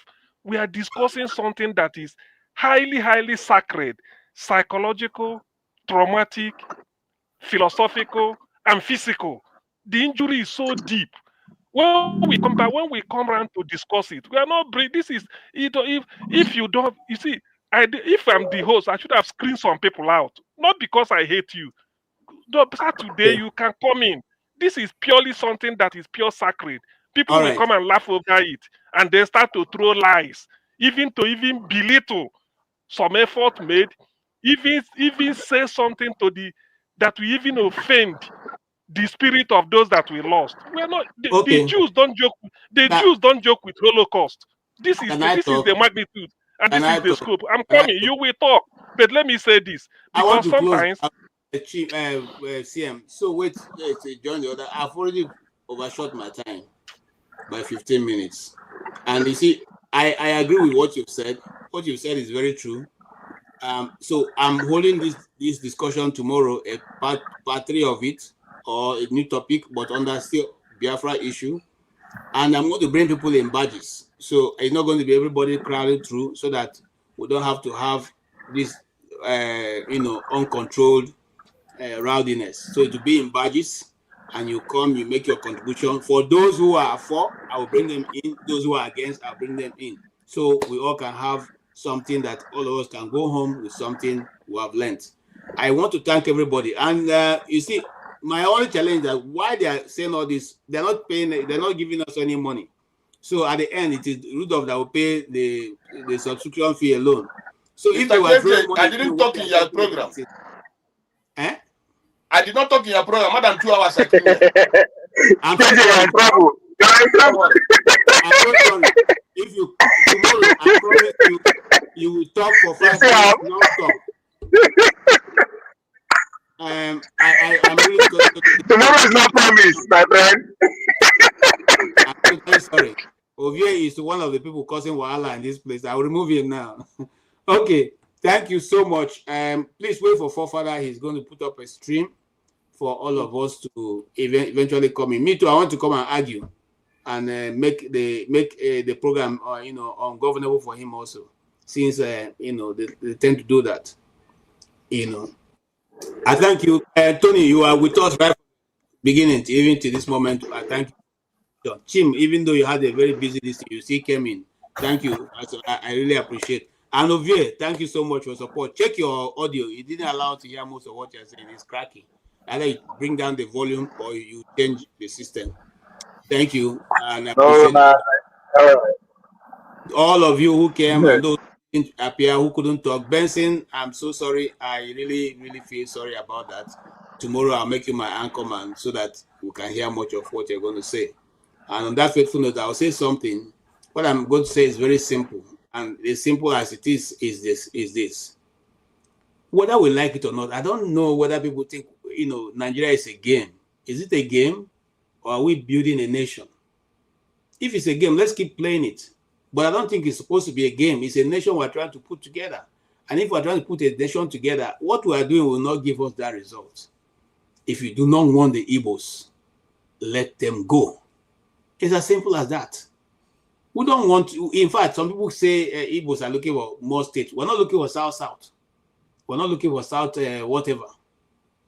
We're looking for those who identify themselves as Igbos, who want to be with the Igbos. And just like Professor Mo said last week, no, you don't have to force you to be Igbo. We're not looking for we are enough. We are more than enough. by ourselves. And just like Nnamdi Kanu said, in the proposed state, the Republic of Biafra, it is idea of that's the idea we're going to use idea from our head, not oil. We're not depending on oil. We're not depending on those things you are thinking that's the reason why we're fighting. No, we are asking that justice, equity, and righteousness reign in the land of Nigeria. Doesn't matter whether you're thief, whether you're Igala, whether you're Idoma, whether you're Basange, Itolu, Igede, whichever one. It doesn't matter whether you are, Angas, Birom, Jukum. Just, or what's the other one that's a tribe I like so much in Basankomo. Okay? It doesn't matter. What matters is that we are a nation, and a nation should be built on certain principles. America is great because there's no topic that is too much for the American people to sit in the Congress and discuss and have a robust discussion. Not anybody looking at somebody and looking at him as inferior and therefore he's no. And that is why they will continue to be great. Those who are thinking America is going to fall are wasting their time, because these people have a mind to build something, that can be emulated by others. We need to wake up. We cannot wake up when we are having people, ruru to the answer. Senate President, Speaker of the House, President, you can't hold anybody, anything. Uru have become, mago jipiti have become the order of the day in Nigeria. How be it? How be it? And then when certain, you see, I won't say anything. So let's meet tomorrow when we'll continue this discussion. For today, we thank you for joining. I so much like all of you who were able to give us support right from the beginning. Tomorrow we'll be here at the same time and to hold this discussion, again. Please watch out for advertisements and all that. Until then, I want to say thank you so much for the support that came from, where is the persons? Can't seem to see them. Yeah, one guy. Yeah, T-Mac. Team Majek, please, thank you so much. You gave us $1.99, so we appreciate it. And although it's not enough for me to buy coffee, but at least I'll put my $4 on it to make sure it reaches to buy coffee. God bless you and bless every one of you and keep you until we meet tomorrow. On that faithful note, I want to say that let us use the song of Ekwe.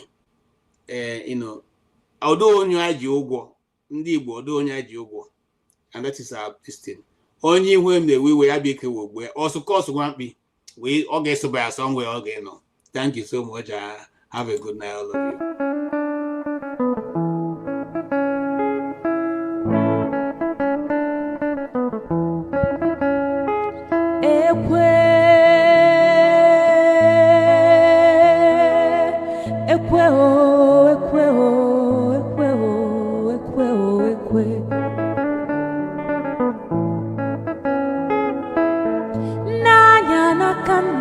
Nekwekwe ka ọ na-abịa, n'anya n'aka ekpe nekwekwe ka ọ na-abịa. Ebe m jelu ekweje gwanụ m ife m ga-eme, ụmụ ụwa gbatanụ gwanụ m ife m ga-eme. Eji m gị ụgwọ, eji m gị ụgwọ, eji m gị ụgwọ, eji m gị ụgwọ. Ekwe mgbadike ekwe. Ekwe mgbadike ekwe anọkwa mbe m ijelubịa, anọkwa mbe m ijelubịa. Iwe bụ akpa ego wee bịa, iwe dọkwasị m n'ụkwụ, iwe na-ayọ m wee jụ, iwe na-ebe akwa.